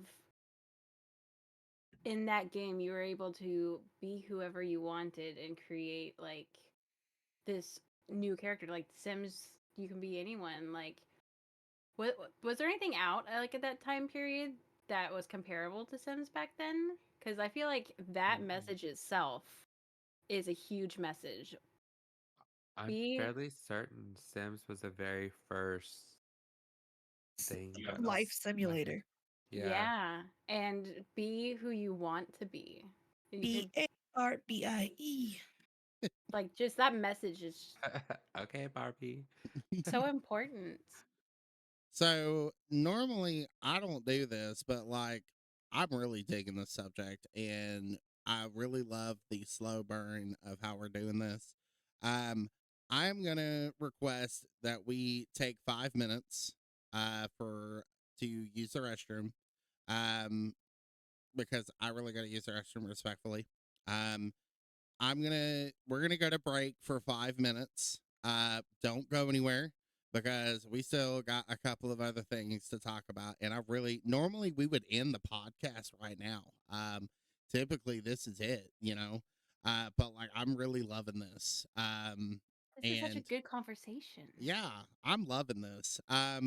So we're gonna take 5 minutes to allow our lovely ladies and I to use the restroom, get a drink or something, and then we're gonna come back to this. We're not done, guys. I love the interaction of what Mystique has been saying here. I'm loving what Shadow is sharing. I'm loving every bit of this. So give us 5 minutes. It knocks out an ad break because I know an ad break is coming up here. And we will be right back with you guys. So please stay tuned.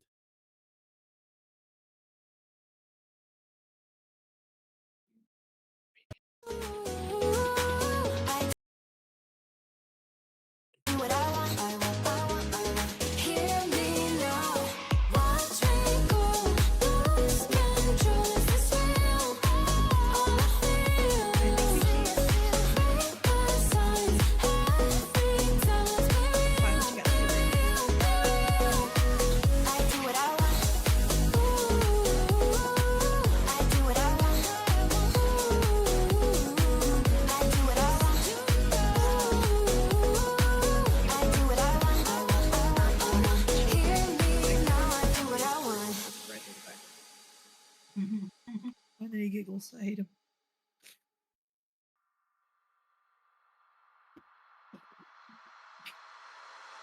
What is your favorite childhood memory? Or the best childhood memory? So, chat or stream is still going. Yeah.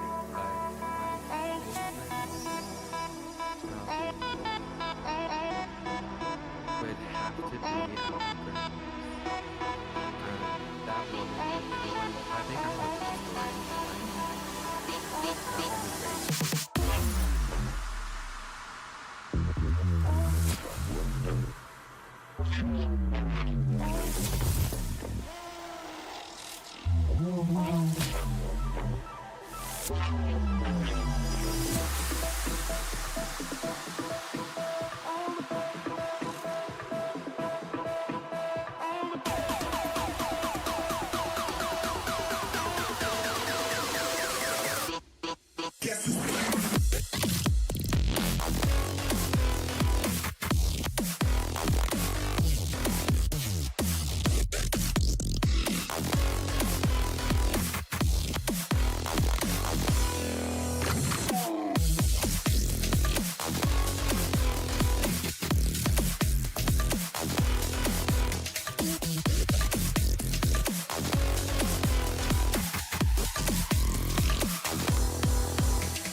favorite chocolate memory.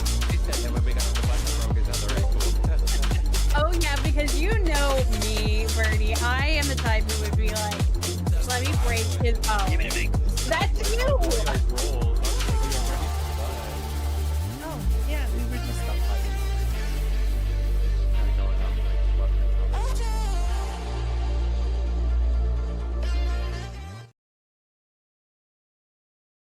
Adore your rules. Welcome back. Welcome back. Thank you for allowing us to take a break. I made me a PBJ because I'm hungry. Okay, at me. Um, so before we went to the break, we guys, if you are just now coming into the podcast, welcome once again. Tonight we are recognizing and deep diving into the issues and the topic of the inner child healing and the wounds of our past. We've gone over defining each everyone's personal definition of what it actually means of what is the inner child. We've deep dived into what are some of the experiences that we had as an inner child, whether it be psychological trauma, whether it be beautiful positive memories that we can remember. um, we've talked about quite a bit. um, and I hope that we continue going down this path here because this has been phenomenal. Um, to get kind of back on track here, the next thing I'm going to bring up here is we're going to talk about breaking the cycle. Um, healing isn't just about ourselves; it is ensuring that we don't pass on the pain. In this segment, we're going to be looking at how healing our inner child impacts future generations and strengthens communities. This work has the power to transform not only individuals, but also families and societies. So let's explore how we can break the cycles of trauma. As always, I am constantly looking at the chats here as we're streaming across different platforms. If there's something that you want to add and that you want me to look at, please, please, please, we would love to take your input on this. This is not a platform where I myself am the podium. This podcast doesn't work without the love of the people who watch. Okay. Um, to kind of get back to our wonderful, beautiful panel here this evening, my next question for you ladies: healing our inner child isn't just about us, it's also about preventing cycles of pain from continuing. How can this work positively? How can this work positively impact the next generation? Can do y'all have anything, or can I answer? Go ahead. but Um, so I remember last week we got onto the topic of gentle parenting, and honestly, I feel like a lot of that stems from, which I'm not saying everybody, but like in the start and stuff like that, I feel like a lot of it stemmed from the trauma of being beat and abused when we were little. So, like, kind of like breaking the cycle and creating more of a positive impact in the next generations is our kids aren't necessarily experiencing the same as we did. Like, I'm not saying like spanking your child is bad, or and I'm not saying it's good, like I know there are some instances like it is necessary, but I'm not saying to go to the extent of some of our experiences of being whipped as a child. I mean, our Beating parents black really and did. blue is not the goal. Right, like some of our parents are older generation, like I would say, have you whatever ever was heard of lick? around. Yeah. Right, like it didn't matter. They're like, oh, I'm gonna hit you with my curling iron because it's right here, no matter if it's hot or not. Like that was our parents. Nowadays, they're Yeah. like, Chocolate. The chancla. Yeah. right, like they just kind of like give you a stern little talking to now, and I feel like that's kind of like trying to break the cycle of like their past experience. So to kind of shine some light on that, um, of course, as I've stated before, I myself am not an actual parent. I don't have kids. However, I You're just feel bug. however, because I take care of so many teenagers during the summer camps, I have to have parental I do have to have parental tools. Now don't get me wrong, I'm not running around camp and beating all the kids. But, I guess where I'm coming from is gentle parenting is the first step. Hey, I need you not to do that. Hey, I need you not to do that. Our next level, after we've told you at camp, hey, you can't be doing that. Our No, next man, level, just knock that shit off. I said. Do I need to say it again? yeah. Um, I'm gonna go to camp and they're gonna come back to this video and they're gonna be like, "Well, you said you beat youth children." No, I didn't. Um, you know, you got to think there are. So the biggest camp that I support is Camp Yeshua, which is in Stewart, Oklahoma.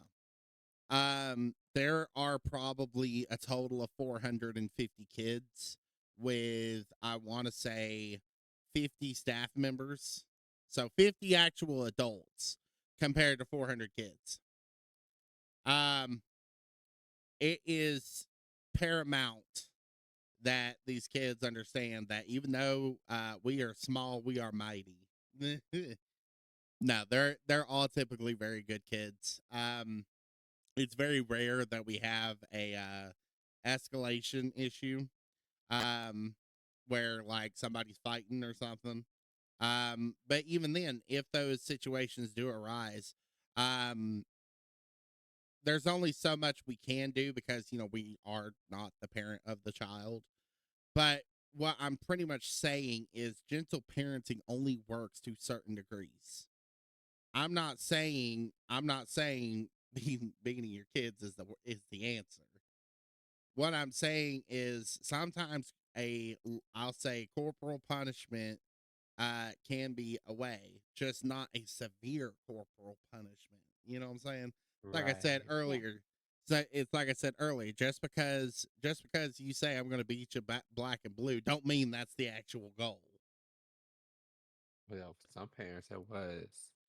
Uh, Mystique, the question is, excuse me, healing our inner child isn't just about us. It's about preventing cycles of pain from continuing. How can this positively work and impact the next generation? Can I? Yeah, go ahead. Okay, so I can touch on what you guys said first. I'd also like to take a different direction, but to touch on what we were just talking about, um, I agree that like there are levels of, I wouldn't say punishment, but of ways that you can respond. So I agree that gentle parenting should be first because it's gentle, and then beating your child should never be it. But like I'm gonna read the chat. I'm sorry. Shadow Shot said a smack on the hand for grabbing things is not equal abuse. I agree. Like if they're reaching for something, and okay, for example, I babysit I think he's 3. He might be 4. A toddler. I babysit a toddler, right? He'll reach up and he tried to grab the scissors off the counter that I was cutting his food up with. It's not abuse to just be like, no, don't do that. Let me move Right. those scissors. But if I were to be like, how dare you try to touch those scissors, that would be an unreasonable response. So Bella's mom like, voice is cute. Yeah. The, I've never heard that before, so that's a new one for me. um, but like, so there are levels. So I think people's parenting are going to be different based, like, again, it's going to be individualized because everyone is a little bit different. But so, like, some people think that they should never hit their child ever. That's going to be, Age and I have talked about it. There, for us, there will be times when maybe a spanking, not a whipping, a spanking is necessary. But again, I don't have kids yet. So, but the other place I wanted to take this was that breaking generational traumas, because that's what we were talking about. I think that there's more than just that generational trauma, but I also think that every generation has had some sort of generational trauma to break.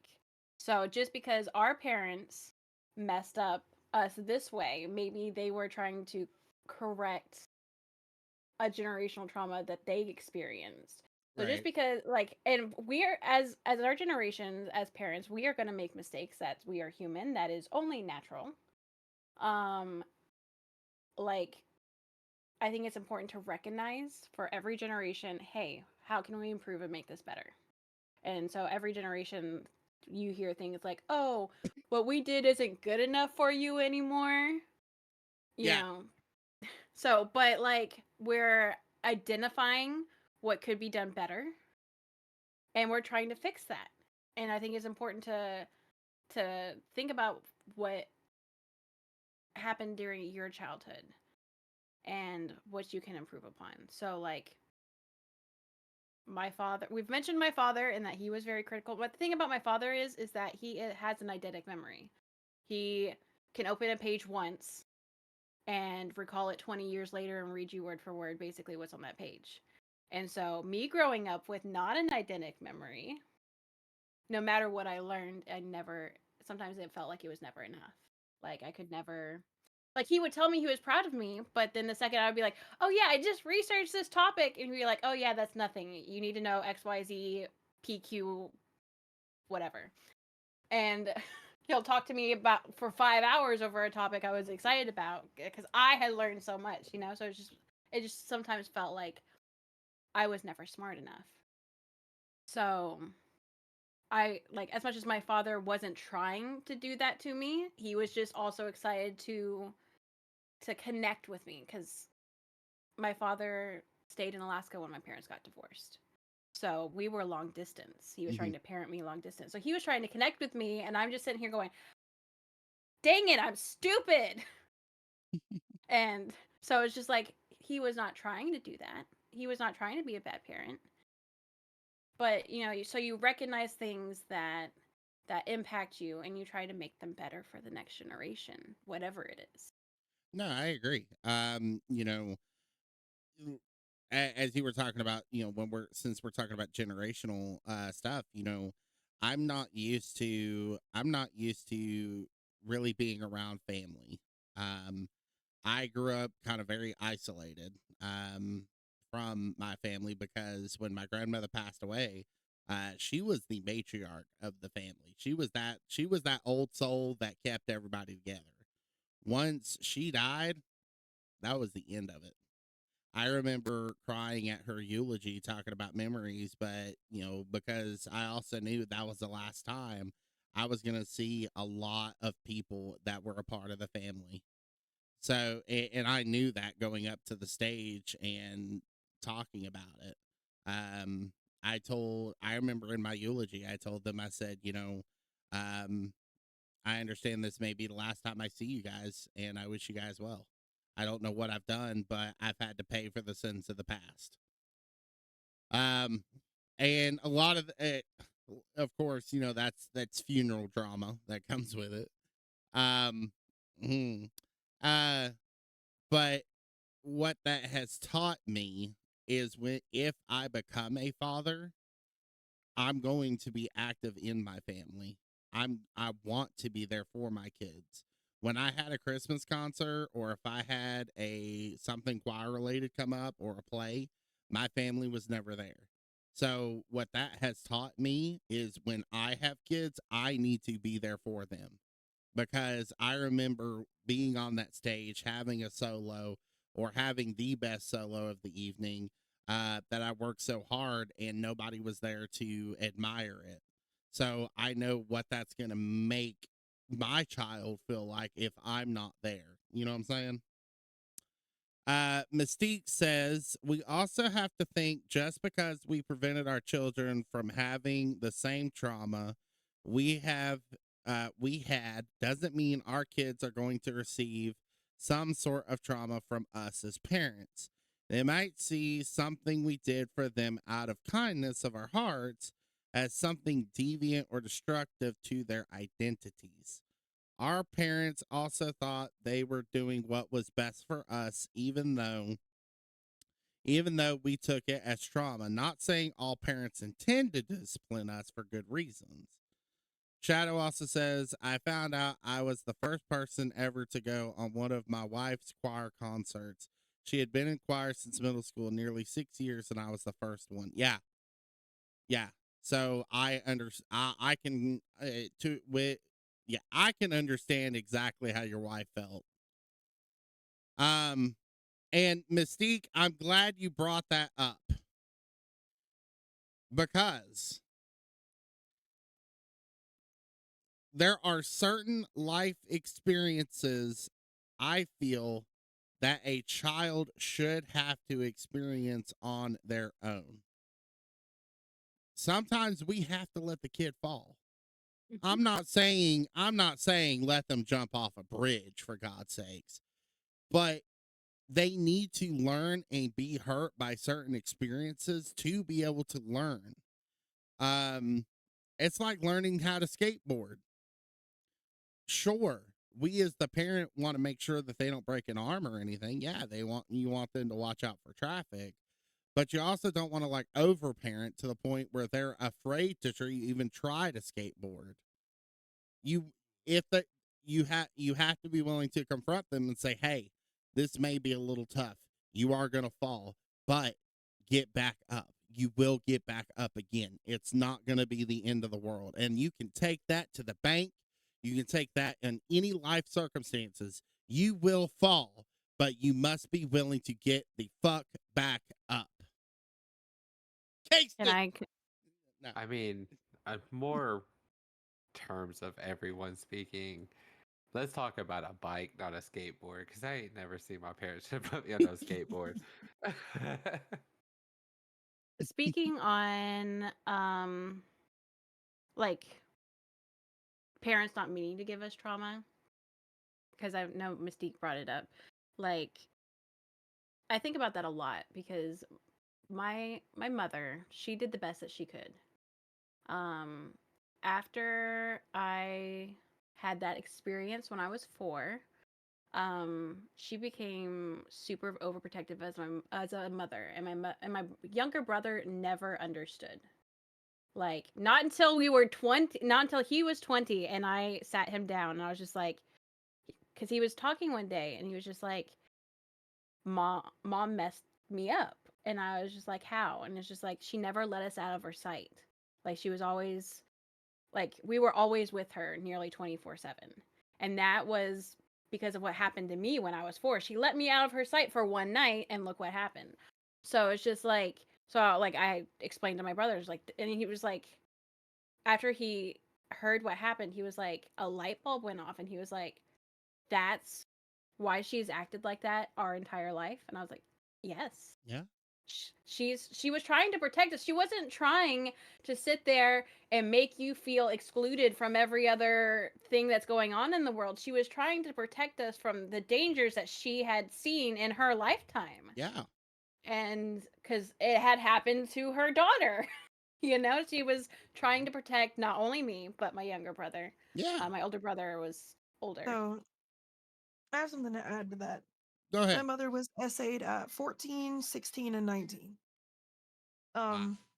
And anytime any male figure came over, if we were in shorts or anything, put pants on and put on a bra.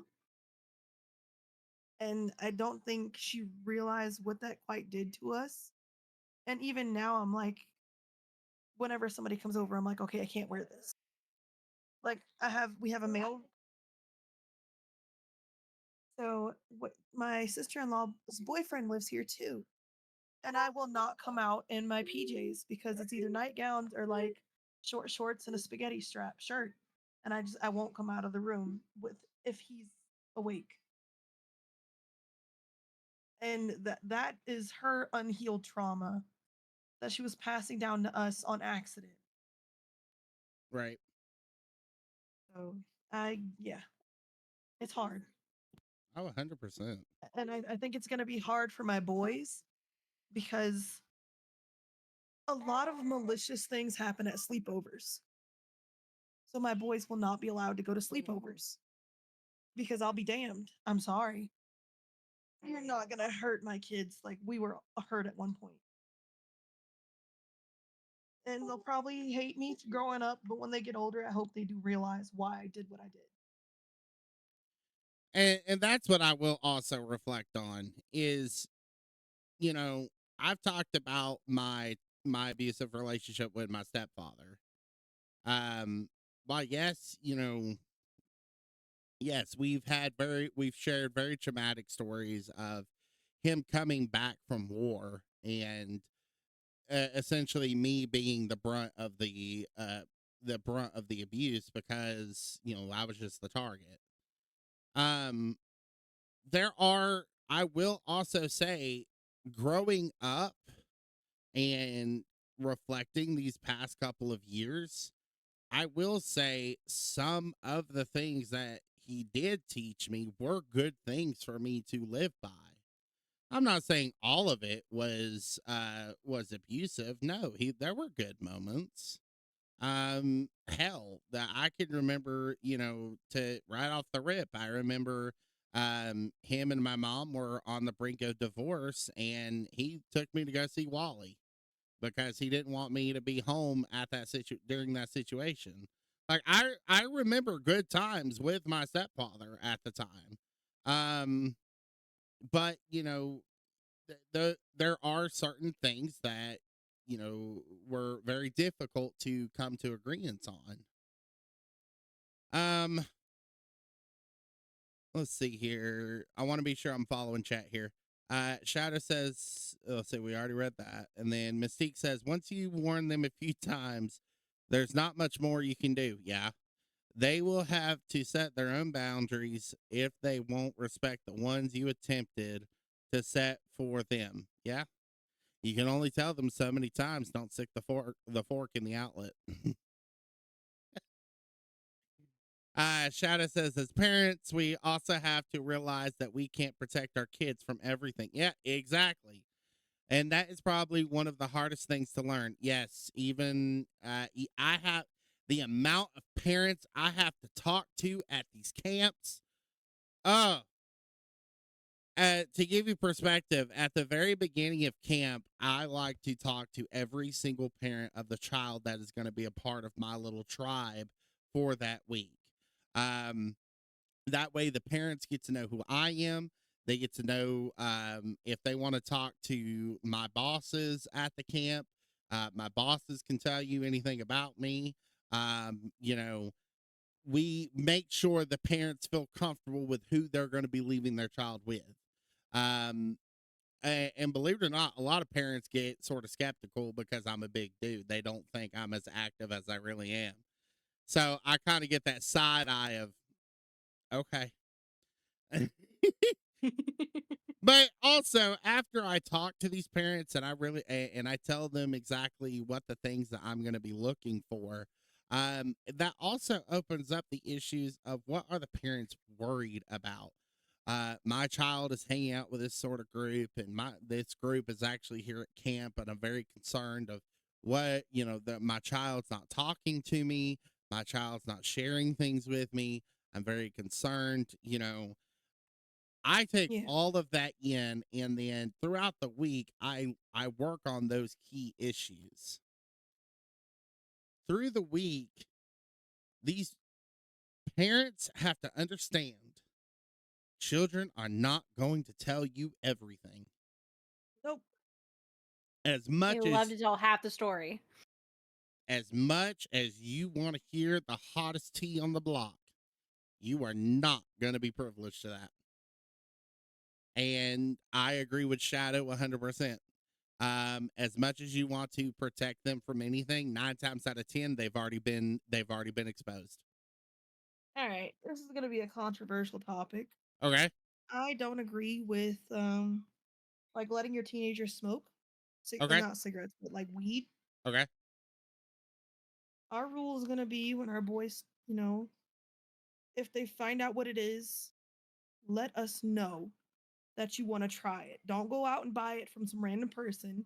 We'll supply it to you for your first time, but you're not to try it from anybody else. So to make sure I'm understanding your statement is you are you are wanting to fuel the idea of the child. However, you wish to fuel it in a controlled environment. Like you know who you're Yes. getting it from, you know that Yes. person, you've looked at it, Yes. it's in a controlled Yes. area. Therefore, Because I they're know they're not gonna do it buying. regardless. Exactly. Yeah. Okay. So, believe it or not, I actually agree with you on that. Okay. Um because I would rather because Mendes, talking about marijuana. Mm-hmm.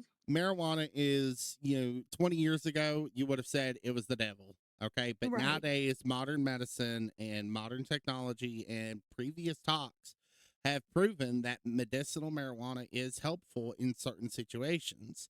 Now, Yes. what I will say is now this is where you and I may defer. Okay. Okay. Um, I will say that I feel like there needs to be an age limit on it still. Yes, that's what I was saying. Um, but as far as the aspects of like, okay, you go over to Europe, okay, now don't quote Mhm. me on this, but I'm 98% sure this is factual. If a child is wishing to indulge in alcoholic drinks, the parent has to Mhm. be present. The child Okay. can consume as long as the parent is present. Um, Right. You and I can think do that here. do what? I think you can do that here with alcohol. I don't know. In Louisiana, you can. In Texas, you could. I could drink Yeah. after like 16, 15, 16 Yeah. if my mother Parents was were there. there. Right, right. But So that's where the age limit is coming into play. I yes. because there's two sides to that. We send our children to war with parental consent at the age of 16. Yes. These children get to go over to war or they get deployed. They may not be on the front lines, but they're still exposed to all of that. Yeah. However, when they come back here to the States after they have served, you can't tell me that it's not fair that they shouldn't be able to have a beer or a pack Right. of smokes. Right. While I understand it's an evil vice, I understand, this is a, taters promoting, no. Well, I'm giving the way I see it is I'm giving the circumstances. I'm not saying, I do essentially what I'm saying is I do agree with the parents with the parental control. Um, So, do you mind if I cut in? yeah, go ahead. I also agree with what you and Boo are saying, but I want to just touch on it a little bit different in Okay. that um I think parents who are very strict on the idea of weed and alcohol, Yeah. things like meth and whatever, Yeah. all the other harder things. Like, I learned a lot about meth in particular in one of my psychology classes. Like, it's really Everybody's bad. taking dare. Come on now. Yeah. Well, meth, you can't get a physical high as meth puts you. So, like, Okay. Right. even your natural highs, you can't reach it, which is why people get hooked on it because there is no natural high as meth. Yeah, that's Yeah. why they call Um, it chasing the dragon. yeah. Mhm. So it's just like to me, those types of things are off the table. But for like alcohol and weed, like if you were gonna sit there and be like, you're not allowed to try it until you're of age, those children are gonna go behind your back and And they're do it gonna try anyway. it anyway. Yep. They're gonna do it in at their friend's house. They're gonna go out to a pasture. Like that was Right. They're gonna go out to pasture and they're gonna drink out of someone's truck. They're gonna find out some way to do it. So Right. if you are at home and you're like, okay, you can do it in the safety Here, of my yeah. home where I can watch and monitor you. Those adults don't typically, or when they become adults, they don't typically go overboard on it. From my understanding Right. Correct. of the Because statistics. because the itch of I get to break the rule is no Yeah. longer there. I Mm-hmm. when I was 16, my sister was so we're 9 years apart, and certain times we're 10 years. So we'll just say she was 29 Mm-hmm. or 26, sorry. But she would come home from the club and be like, "Katie Bug, drink with me." And I'm like, "Bitch, who?" She's like, "Here's a bottle of Grey Goose." I'm like, "All right, whatever." But because my mother was there, she was like, "Okay, yeah, you can drink with Brit." And now I don't drink but maybe once or twice a year. Right. Mm-hmm. So But what essentially what I'm essentially I guess what we're all trying to say is if we can eliminate the chase. yes, Yeah. Yeah. Okay. I'm working towards my boys not telling me everything, but telling me things that are important. It's fostering open communication with your Yes. children. Yes, Because if they're afraid they're going to get punished all the time, they're not going to tell you. exactly. And I don't want that. I want them to be open. I want to be open with them. Yeah. Right. Okay, let's see here.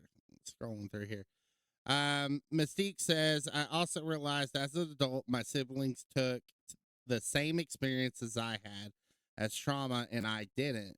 We were poor and my mom was working 3 jobs, and I saw that and appreciated my mom for the sacrifices she made. But my sister sees it as my mom never being there for us and abandoning us. I also took my dad not being present as a positive thing because I had no attachment to him. Therefore, there are no negative feelings, but others say they have a void in their heart that they wish their dad would have filled. They tell you what you need to hear. Um, no, I agree with that. Having having my stepfather deployed half of my childhood, I didn't really miss him a lot. Um, Mainly reason why is because every single time he came back home, he was just a little bit worse. Every deploy, he did 7 deployments. Three in I want to say 4 in Afghanistan, 2 in Iraq. In the end, he went to Kuwait. Um, and those are brutal areas. Um, and every single time he came back, it was always something a little bit worse. Um, let's see here. Shadow says, I can get behind Bug on that.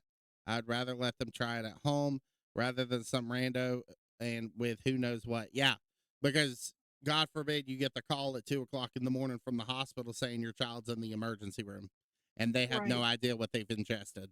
Mhm. Right. I was about to say that. At least if they're at your house, Yeah. like this obviously it's just a vape, Right. but I'd be like if a child, like not a child, but like hypothetically, if my child came up to me at like 16, it's like, oh, I'm curious, yada yada yada. I'm like, well, like if you're curious, like let's sit down, like here, Let's talk about it. I know what they're consuming to where like I guess I can go into a little personal story. Um, Back when I first started smoking, I remember this guy talking to me and he was like, "Oh, let's go for like a ride, like we'll smoke, like hang out, jam out, whatever."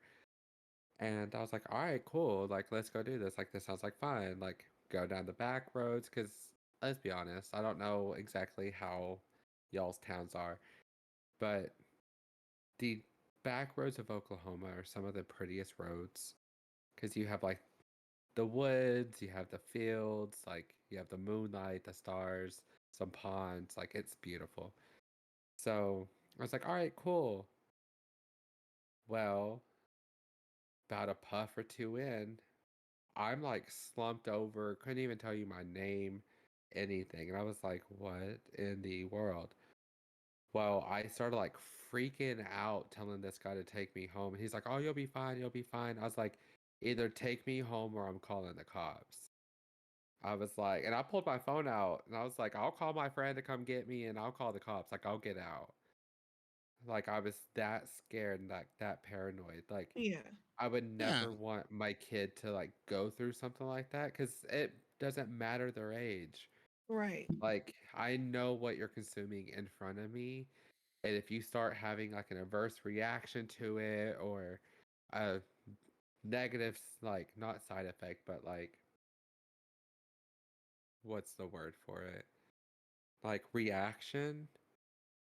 Because, I mean, let's be honest, weed reacts differently in everyone. Oh yeah. So, like, at least I would know, like, my friend tells me all the time, like, if you ever try this, like, I want to trip sit you. Like, I could trip set my kid. I know they're not gonna trip on it, but like, I want to trip set you, so I know you're okay. Once again, it's in a controlled environment. If I see something is Right. off, then I'll be right there with you every step of the way. Yeah, and then I don't have to go to jail for beating some kid up. Catch a charge. Like what? Shadow says the parental okay for drugs and alcohol only works for things like weed, drinking beer, or maybe even a shot. You're not going to get trashed on meth or drunk nightly just because you're with your parents. Yeah, of course, Imagine. of How was your course. weekend? Oh, girl, I don't remember none of it. So right, you know what it's, and I should have clarified that earlier. The realm that I'm speaking with is only in the terms of alcohol and and marijuana itself. All the other That's already hardcore, legal. yes, um, all the other hardcore stuff, like, don't even bring that up. Let's have common sense here. I'm not sitting here saying, hey, you want to go get some crank? No, no, that is not. Get some help. Right. So to kind of Once come back, again, missed out on a good childhood. all right. So for the final area here, we finally made it, guys. Uh, faith and spirituality can be powerful tools in the healing journey. In this final segment, we will discuss how belief systems and spiritual practices can support inner child healing, whether through forgiveness, prayer, mindfulness, meditation. We'll explore intersections of faith and emotional recovery. So, this doesn't have to answer from a Christian aspect. This does not have to come from whatever. I I want to know from everybody's perspective. So when I say faith and spirituality, I'm not sitting here saying Jesus only. Okay, it's once again, this is not Well, my I mean, you platform, also mentioned the fact of powerful tools, one being like meditation. right? But essentially, what I'm saying is, while yes, a lot of my answers may come from my faith, don't think of once again this is my platform. Don't you dare bring up anything else. You know what I'm saying? Right. Yep. Mm-hmm. Okay. Faith and spirituality can provide a strong foundation for healing. How can these elements support the process of inner child healing? I mean, if we're going to talk about like personally, I like to meditate. Like that's one of my favorite things to do. Um, I know that my sister, my older sister, she is a reader. That girl will pick up a book and finish it in one day and be completely lost in it. Um, I'm more of the savory type. I like to read it in a couple days just so I can like really like ingest what I'm reading. But like I was talking to her one time because like I was dealing with like my own mental health and she could tell. I mean, as we all know, if we have siblings, you can tell when your sibling's going through something. And she asked me, she was like, are you on any medications? Like, you just kind of like snapped out of it. And I was like, girl, no, like, I meditate every night. Like, I allow myself that time to block out. And I know this is supposed to be of like inner child, but I will explain a little bit Hey, and answer how later. you feel. But like, she told me what she likes to do is what um she calls it visual meditation, I think is what she called it. Okay. And it's where she will read books to like relax her mind and calm her down. And that's why she reads so much, is because it allows her to escape from what's going on around her and relax. And I like resonated with it. I'm like, that's what I do. Just I don't have a book in front of me. And so I was like, okay, cool. And so we started talking about it a little bit more.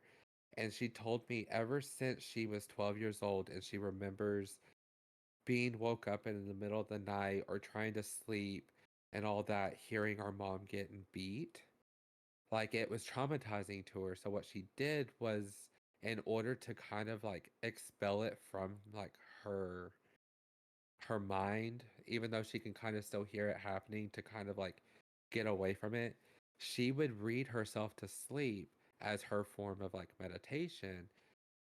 And I told her, I was like, honestly, like, not the same scenario, but a reason I started my meditation was because it allowed me to kind of readjust myself from what I experienced that day. And like I stated earlier, being bullied and everything else, it kind of like slowed it down for me from a busy day. Like when you're getting bullied all day at school, and that's a whole 8, 9 hours day of school, like going home and just relaxing and like coming back to your center was really like a good thing.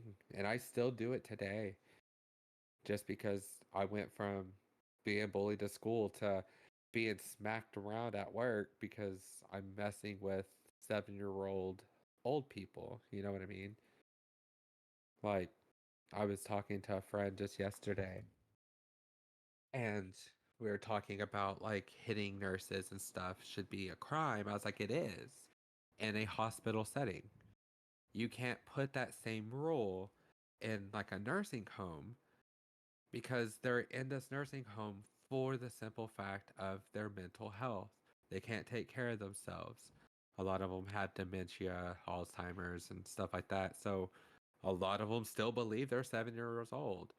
If you were 7, you woke up and some random stranger is standing over you, you're going to freak out, you know? So, Yeah. like, getting hit by them on a daily basis, you kind of come home and have to, like, de-stress and stuff. So I use meditation from my childhood in like today's like setting to kind of decompress and Yeah. kind of recollect myself. Okay. Do y'all have anything y'all want to add to that? So I did tell my story about the being in the church and the stone and forgiveness. So I think spirituality can help. I have personally lost touch with like the Catholic Church, which I grew up in, um for various reasons we won't get into today. That today is not the time. No, We I can have got that you. another day. But like there's crap, I forgot where I was going with that. Um Faith and spirituality can provide a strong foundation for healing. I got your question here so I could remember. Um but I do know people that are more spiritual than me. Like as much as I may not be practicing in the Catholic faith, like I still have conversations with God or whatever. Yeah. The person on high, Yeah. I I have my own beliefs on religion, which is okay. But Yeah. I have a the lady that I babysit for, we've talked about her briefly. She is super religious. And if that is your thing, I think that is amazing because I watch like how she puts all her troubles into the church and it just makes her glow. But that doesn't help me personally, Right. which is okay. Again, different people are going to need different things because we are all individuals. Um to where faith on the other hand, like church for me when I was struggling became a place of almost condemnation. Um, so it's just like I just wanted to point out that like if you were struggling like I did where it felt condemnation-y, like there are other don't continue to put yourself in that situation. Like there are other churches. You can have your relationship with God in another way if that is your thing. Um, but I forgot where I was going again. Bella's brain is scattering to the winds. Well, going off kind of like you said, like ricocheting off. Yeah. Um, Another thing to like think about, even if you're not spiritual or like religious, um, Bella's whole like story of that stone doesn't necessarily have to be a religious thing, but just a mindset thing. Like that, if knowing that as a child would have like saved my headache as an adult by so many different aspects of carrying it around. Because even some adults today don't think that traumas from their past or the small things they did yesterday still carrying a burden with them today. And like, I want to say Shadow said this the day that we were all playing Call of Duty the other day. A lot of times people need that reset time, that like the recharge, and letting the stuff go that you can let go, like Bella was saying, like holding on to that rock, or you can let it go. I feel like wouldn't necessarily eliminate you needing a reset time, but it would definitely help with someone that walks around feeling exhausted all the time. And hearing that, like, I'm actually going to start implementing that in my life because that's wonderful. But, like, if I would have known that as a younger age, I feel like that would have saved so much headache today. You know what I mean? And And that that doesn't have to be spiritual. Like, it doesn't have to be religious, but a practice of a symbolistic thing. Like, do I want to carry this boulder around? Do I want to carry this rock? Like, no, I don't. So why do I want to carry around everything that I have buried down with me daily? and one reason I wanted to tell that story is because it doesn't have to be in a religious or spiritual setting. You can decide to do that yourself and grab a little pebble. Like you can even use a Sharpie to write someone's name on it or an incident down, whatever, until you are ready to let that go. And one day, maybe just one day, you're just like, I'm finally ready. And you can throw it in the woods or something. Leave Bro, it on let the me side of not the highway. let me not write no one's name on it, because let that one moment they make me mad, a hammer go into that rock and busting it up. I mean, It's that's like I one way to needed get to rid vent of it. it. Just let me get a You lock of your hair. So we in my fellowship have a saying. Um, I've talked about before. I don't go to like a modern day church. I'm not exactly what you call a modern day Christian. Where I believe in Southern Baptist or I believe in Catholic. My church goes over a lot. My congregation goes over a lot of different theories. And we're all we will never say that we hold the true doctrine, because when we die and we go off, we may be 20 steps wrong. um our goal is literally simply just to find, just we're all about finding the truth. But we have a saying that we encourage anybody and everybody to come visit. Um, we got food. If you're there for just the food, like whatever. If you're there for the music, you're there for the music. The whole point of it is simply be able to plant a seed. While this may not be an aspect of religious, it may not be an aspect of spirituality, but if we can plant simply just a seed to set you free from the binds that hold you, that is our only goal. We may not be the ones that are in play to help that seed blossom into something beautiful. We may be there for just a moment to simply plant it. That is our only job. But that's our prime goal. And you guys talk about, with the story of the rock. Um, once again, it doesn't have to be a Catholic setting. You don't have to be a Catholic in order to understand that concept. You simply planted a seed. And then here we have Birdie here talking about how she's going to start trying to think on that even further. That's the magic of this podcast. And I am so grateful that that has come to fruition literally as we've gone through this episode.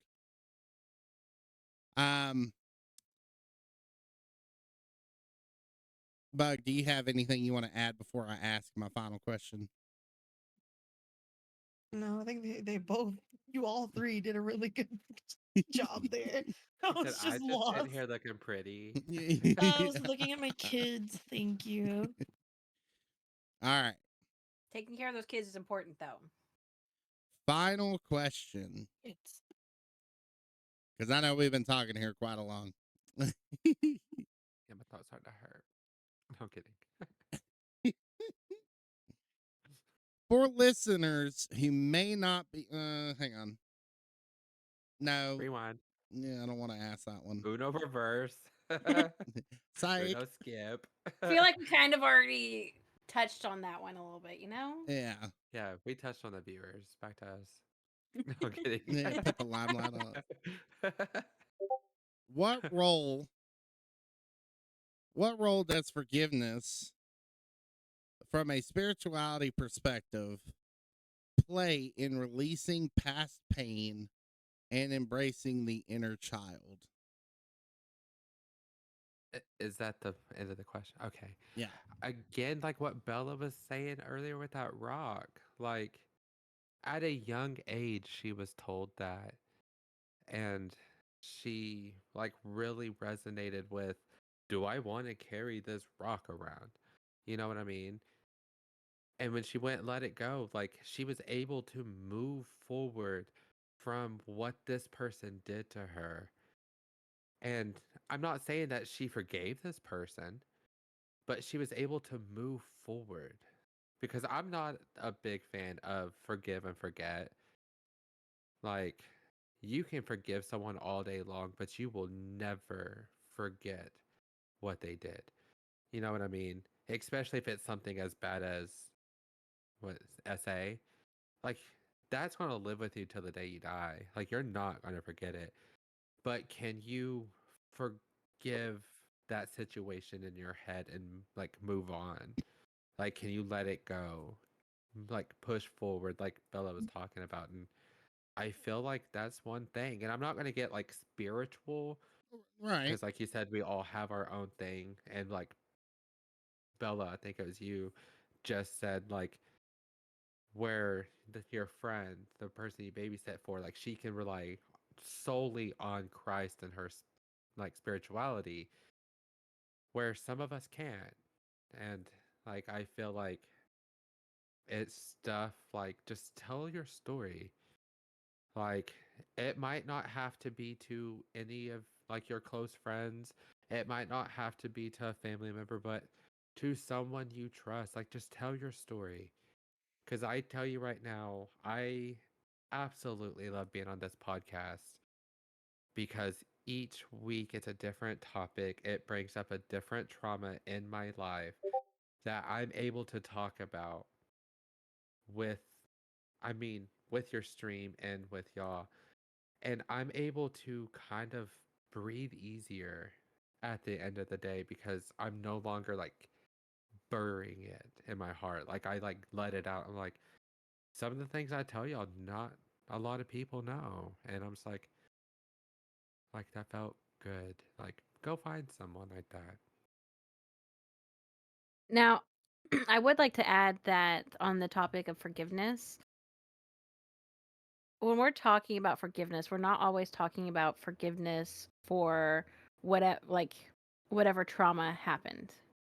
For me, as much as like when with the stone, I chose to forgive my the person who did that to me because I knew more about their journey afterwards and like what journey they were going on and things like that. And so like I knew where they were headed or where they went after that happened. And I was like, okay, I decided that I could forgive them. But what happened when I was 19, which we have briefly touched upon, I can not forgive that person. And as much as that does not mean that I cannot let go. So sometimes you have to forgive yourself for any actions that you think may have led up to that. So sometimes, like, I know I'm speaking from personal experience here that I will beat myself up over small little things. And I am not very nice to myself in my brain. I'm working on it. I've started antidepressants. They're helping.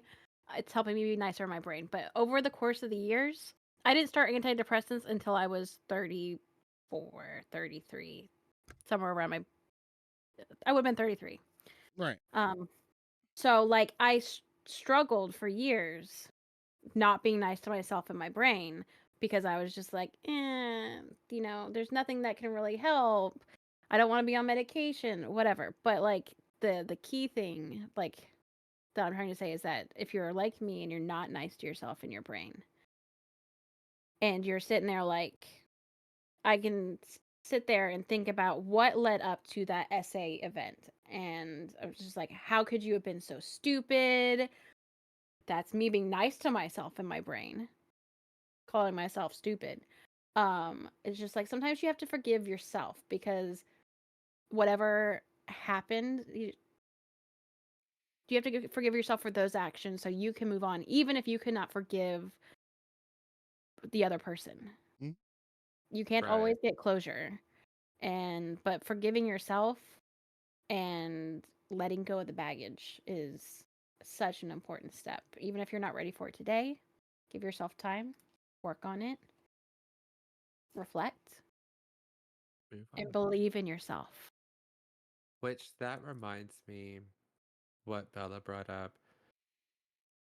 I want to say about a year ago, there was like fun fact about Bella and I is from before I can remember when it even started, we help people on Twitch. We help the non-affiliates with their entire path of affiliation, regardless if it's starting up a Discord community for them so they have that central place for their community, so on and so forth.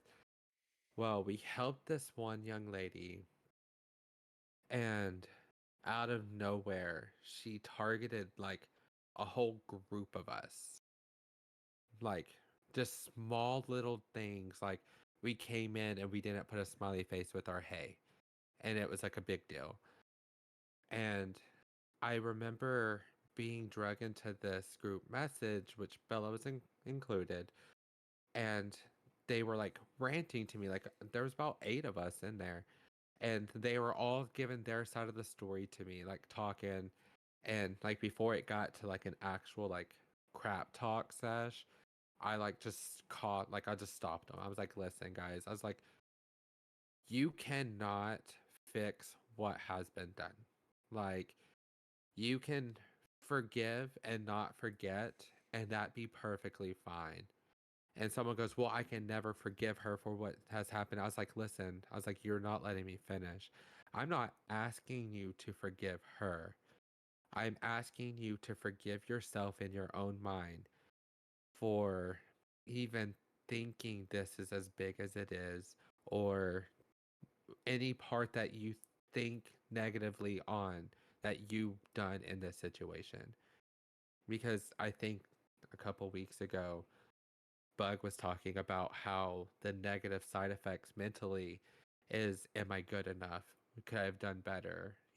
All of those start to happen. So, like, if someone comes at you and like makes it feel like you did something wrong, and that's just a big deal, like, forgive yourself in that situation. Like, if you have the mindset of, "Oh, I could have done better, or I shouldn't have done this, I shouldn't have done that," forgive yourself and move forward. Because if you don't, you're going to allow that situation to hinder your growth, to hinder you to be happy later on, regardless if it's something as small as losing a friend. Like, you always have that trauma in the back of your mind. Like, forgive yourself and move on. So that's one of my big sayings is forgive and don't forget.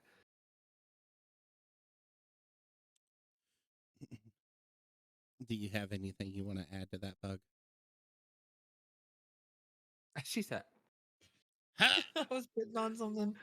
Um, not that I can. you remind me. I don't All know that she because said. the only story that I would have would be everybody knows my father. Everybody loves my father. He is a not now, but has been in the past a cheater. He's cheated on my mom. He cheated on his ex-wife, but that's not really for me to forgive. And my mom's forgiven him, but what it put my mom through, I can't forgive him. Okay. And I can't forget what he did, Hmm. but I can work.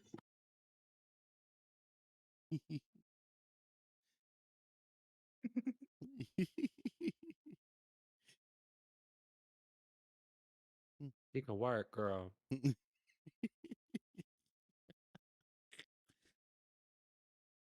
I cannot finish. I'm sorry. You're just fine, love. I'm going to assume that she was going to finish that statement where she can work on moving forward. Especially with the relationship with her father. Like, she Hmm. don't have to forgive him. She don't have to forget.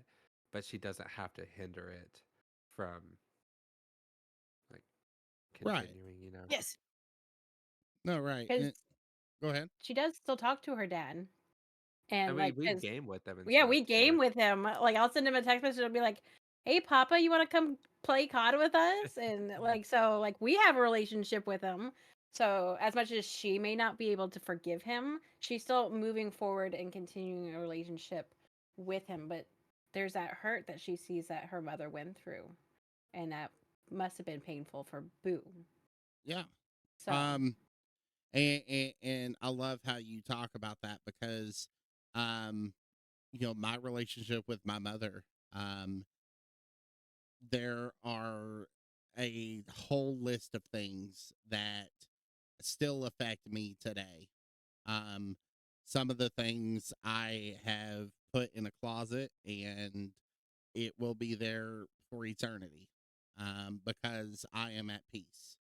But mhm, that's the goal, is not to to be forget peace. that it happened, but to find the peace.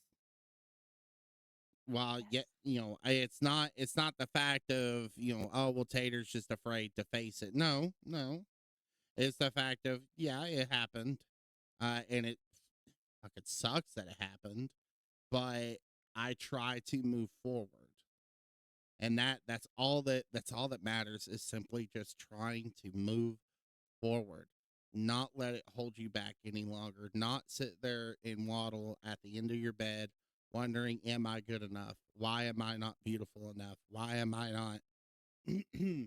You just simply being able to take the strength to move forward. And another thing that if if you're struggling, another thing is just taking it one day at a time. Because I remember, Rome was not built in a day. Exactly. I remember like It's built when overnight. No, I'm kidding.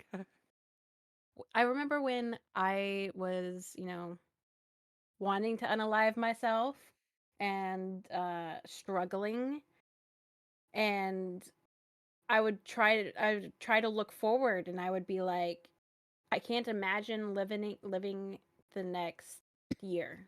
I can't imagine living with this the next year. But you're looking too far forward, people. Take it day by day. If you are struggling, worry about tomorrow. How are you going to get through tomorrow? How are you getting through today? That's all you got to worry about. One day at a time. And as much as during that point in my life when I was 19, 20, and I was super struggling, like I couldn't imagine where I am today. And I'm thankful that I am still here. Mhm. Um, because I have had an amazing journey from then until now, and I have found my amazing soulmate who's in the other room. And it's just like, as much as you may not be able to see light at the end of the tunnel, because I definitely could not. Um, because I will say the only thing that kept me here was the idea of my mom finding me, and I knew Right. how much. Same. So I knew how much she loved me. I knew that would shatter her soul, and I could not do that to her. So, like, I know there are other people out there struggling. So it's just like, I forgot my point again. This has been happening all night. No, you're fine.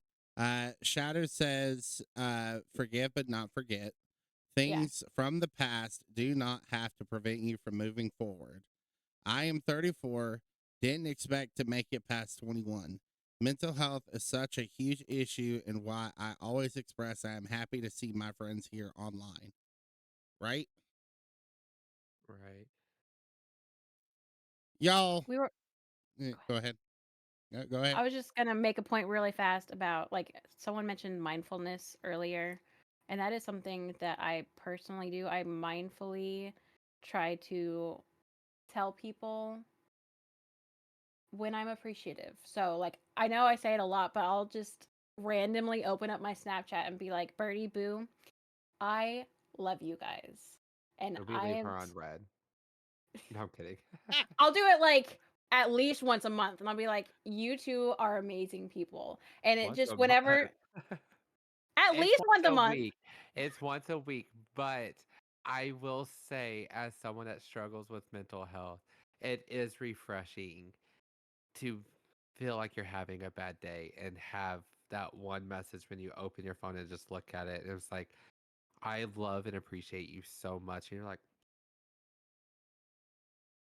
oh, So being mindful, like I remember not doing that when I was younger. And so, but now that I've gotten older, I'm like, we don't hear affirmations enough. So being mindful enough to give it to those, when I'm thinking about them, I'll be like, oh, I'm thinking about my husband. Let me send him a message and tell him how much I appreciate him. I tell him I love him 20 million times a day. But sometimes telling him, do you know how much I appreciate you, is a completely different sentiment. And how much I appreciate Birdie and Boo. They've been my friends for a while now, and they're like my sounding boards. And I'm just like, sometimes being mindful of reaching out to the people around you, because you don't know what they're struggling with. It's important to me to still reach out to my friends and just be like, I appreciate you being in my life today. And you never know when someone needs to hear that. which my final thought, going back before the appreciation thing, um, I remember my therapist because Bella was talking about how taking one day at a time, it's like sometimes hard and stuff like that. I remember my therapist back when like I was struggling, like badly struggling. My therapist always told me to find that one thing that you are looking forward to every day. Regardless if it's getting off work and coming home and playing video games, um, going to bed at night, having dinner, um, reading a book, listening to music, like whatever it is to fit your Cuddling with your need. blanket, whatever. Right, like whatever it is to fit your personal need. find that one thing that you look forward to every day, because no matter how bad your day is, like if you're looking forward to something, like I could have the shittiest of days at work, but I look forward to coming home and hopping online to like game with whoever it is. Like Saturday, I know I'm getting off work. I'm coming home and we finna get on COD and play Search and Destroy Saturday. Like that's just what we're about to do. Um, so like I could have the shittiest of Saturdays at work, but I know the moment I get home and get a hop on with the girls, like I'm like, okay, like what's that? Like it just brightens my day. So like find that one thing that you can look forward to. And it could be something different every day. And like push for it, you know? Yeah. Like make it to that point and then after that be like, "Oh, I have this planned tomorrow." Look forward to that. Like push till you get to that like every day until you find like where you don't need to and you're just waking up and you're like, "All right, like today's a good day. Like let's go," you know? It puts you in a completely different mindset. Mm-hmm. 100%, I just guys. gave myself like whiplash. Hold on. Just so you know, you are in an ad. Yeah, God, it gives me the time frames. that just gave me a headache. I was over here talking like this too much. Just brought my neck. Have you seen me and watched me this entire time? I'm like talking with my whole body. I'm like, Well, I watched Tater because he's over here like following her. I thought he was jamming out, and then I look at Bella and she's all like looking like she's trying to duke somebody on the football court or field or whatever it is. She said, "Oh." you'll be talking. I'll be like, dang right. Preach. I will honestly say this has probably been the best episode I've been on. Let's see here. Okay, welcome back, guys. So we were pretty much just giving our final thoughts on things. But y'all, look, this has been such a meaningful conversation. I am honored to be able to host this kind of conversation and the fact of where we have grown from our humble beginnings. We're still in the humble beginnings, but day by day, week by week, we are still coming here for you guys that are watching us. I want to thank Miss Bella for coming in today and giving us her wonderful viewpoints on today's subject.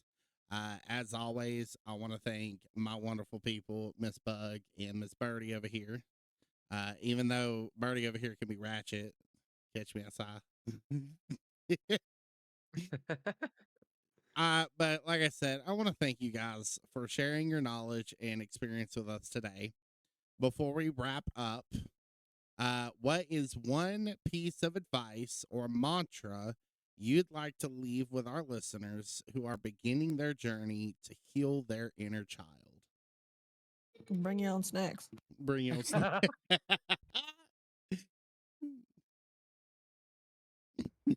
You're grounded. Hold on. Why you always gotta bring up the old stuff? I'd be stuck in the past. So, go ahead. Oh, you go ahead. You go ahead. So I can't think of a personal mantra for myself, but I've been reading this book, Oh God. and the main character uses this in the book a lot, and I like it. And it's so simple. She tells herself, I am not afraid, or I will not be afraid. And so it's just like of course she goes into very scary situations, but like even like going to meet someone that she's anxious about meeting. I will not be afraid. I will be okay. I will not be afraid. I will be okay.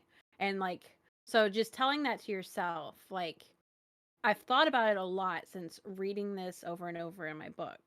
And it's just like, I like it. So I don't know if I hope that helps somebody. Okay. Birdie. What did you have to say? You got any last minute Yeah, I mantras? interrupted She said, you. I was like, Rude. oh, did you? Oh, Yes, you told me to go ahead. oh, I done forgot. Well, um, Closing honestly, like, thoughts, last minute thoughts that you wish to share. yeah, about like the inner child and stuff. Like me personally, when I'm trying to like not necessarily heal, but kind of like revive my inner child, will resort back to what brings up that inner child like memory. So like I said, like the Code Lyoko song, World Without Danger, I could just be driving around town and that will come on and I will put that sucker on repeat like 4 times just because like I'll sit there and like, ah, and it kind of like revives that inner child in me all over again.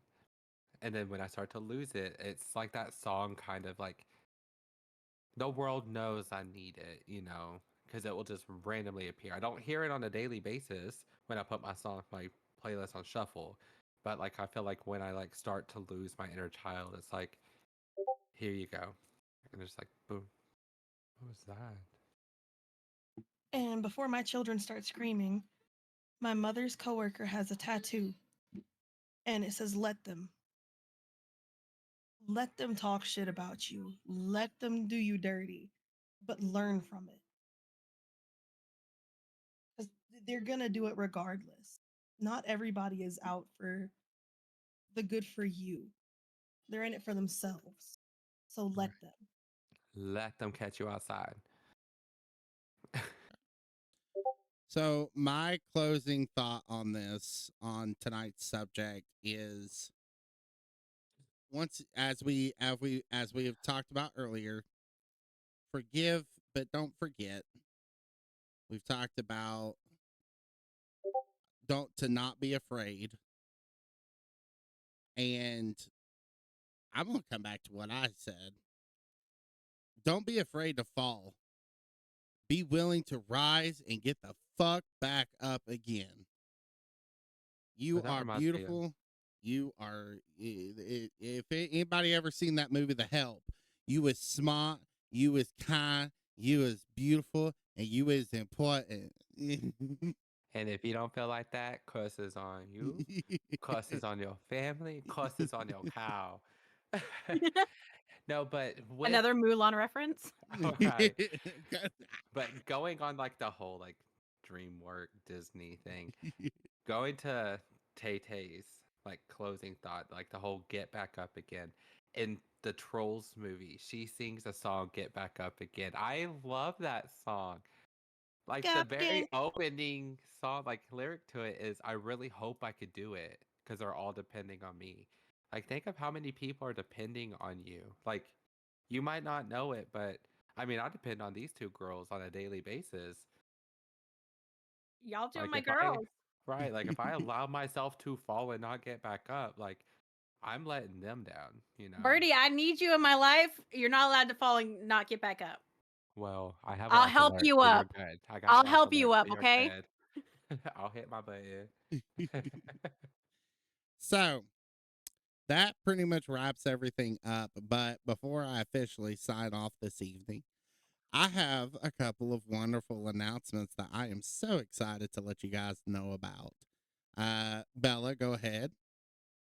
So, if you enjoyed spending time with me on this amazing podcast where I had a blast after I got past my nerves, I had so much fun.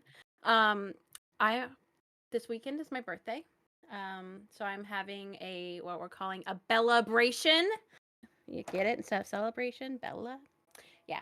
So we're having it's going to be a birthday Bellabration for a 12-hour stream starting around 3 p.m. Saturday the 15th. And then we'll be going till around 3 a.m. the 16th, which is my actual birthday.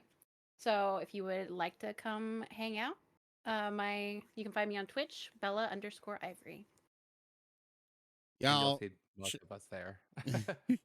show her some love, show her some support. We definitely, as always, not only do we wish to promote this platform of the podcast, we want to definitely help out anybody that is coming onto the show. None of my people here get paid. I don't get paid. And we want to give what support that we can. The other things that I wish to comment here is I'm officially excited to announce to you guys I am releasing a book. For the past couple of for the past couple of weeks, I've been working alongside an author by the name of Ian Massey. He is a best friend of mine. Me and him have been together for going on 15 plus years.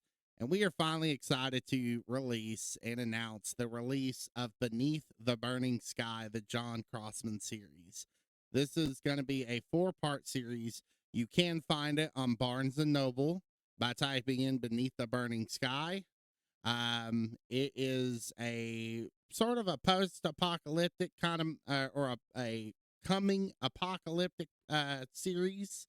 And I'm very proud of the work that we've put into it. This is going to be a 4-part series. You can get it, like I said, once again, pre-sale begins on the 22nd, and then the books will be released officially on the 26th of December. So get your copy. I'm super excited on that.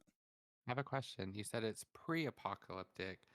Is it going to be based like fantasy style? Is it going to be? So I'm gonna read you an overview Okay, of the book. Okay. because you have readers here. Yeah, we read. The sun is humanity's lifeline and its greatest threat. When a devastating solar flare hurls towards Earth, it threatens to destroy power grids, cripple technology, and thrust civilization into chaos. For Dr. Roger Hawthorne, the warning signs are undeniable, but he scrambles to alert the world. His urgent pleas fall on deaf ears until it's almost too late. In a small town of Hennington, John Crossman dreams of revolutionizing farming with technology, but his innovative spirit clashes with his father's traditional ways, creating a rift that forces John to leave his family farm behind. When the solar flare strikes, John's groundbreaking ideas become the key to rebuilding what's left of a shattered world. As society teeters on the brink of collapse, Roger, John, and a handful of unlikely allies must rise against the odds. Together, they confront the chaos unfolding beneath the sky ablaze, balancing a fragile hope of survival with the harsh realities of loss and sacrifice. Beneath the Burning Sky is a pulse-pounding tale of resilience, innovation, and humanity's enduring spirit. And it explores the fragile connections between people, the power of determination, and the lengths we go in the fight for survival. The gripping debut novel will leave you questioning what truly matters when the lights go out and the skies go blazing. Okay, So I'm super excited to let you all know about that. I'll dream about it. That cou- is so exciting. Couple of other things. Is your name on it though? Yes, my name is in the book. Let's Well, can I go. get a signed copy? Like, can I just Cash App you? You sign it, send it to me. The other thing, I am starting to look at releasing actual merchandise. Now, of course, this is not a sales gimmick. Nothing's on sale yet.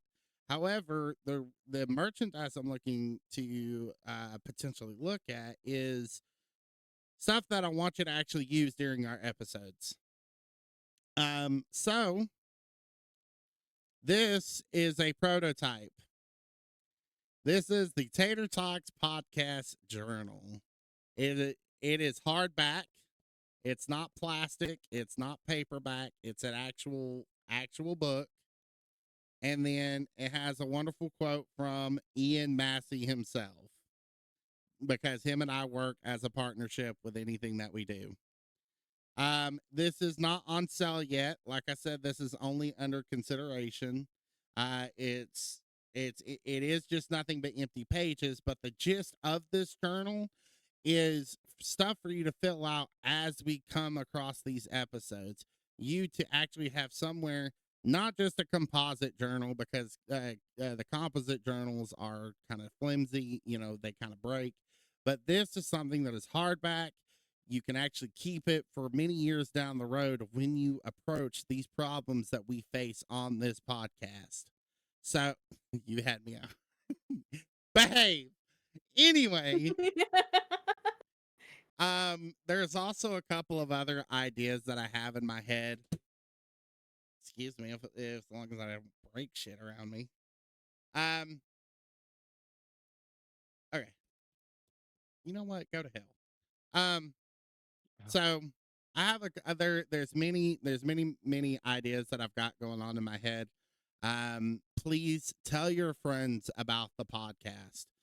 This podcast does not work without the support of the people who believe in this idea. I understand I don't exactly have a Discord channel for people to come meet at. That is something I'm crossing the bridge as we kind of go. I am asking as we go forward, if you love what you hear from these episodes and you love the kind of the element that we bring here, please tell your friends, outreach. That is the biggest support that I could request right now. And I don't want and I want to kind of hesitate. The reason why I say this is because I want to remain humble. I don't want to be I've had the conversation before that the people that used to be wholesome on this platform are no longer with us because they've grown and they've gone to bigger and better things. We no longer have the wonderful people like Jacksepticeye or Markiplier. Okay. I hate to say it, but we have a lot of people who don't really care. And it's very hard to kind of grow. So I do ask, as somebody who's trying to be humble, who's trying to bring across a bigger aspect of mental health, that you guys try to help me out here. Tell your friends we are live every single Thursday, 7 p.m. Eastern Standard Time. I love you guys, and that's pretty much it. I will see y'all next week. Same time, same place, same address, and same vibes. As always, your wonderful host, Tater-talks. Have a wonderful rest of your week. Bye-bye.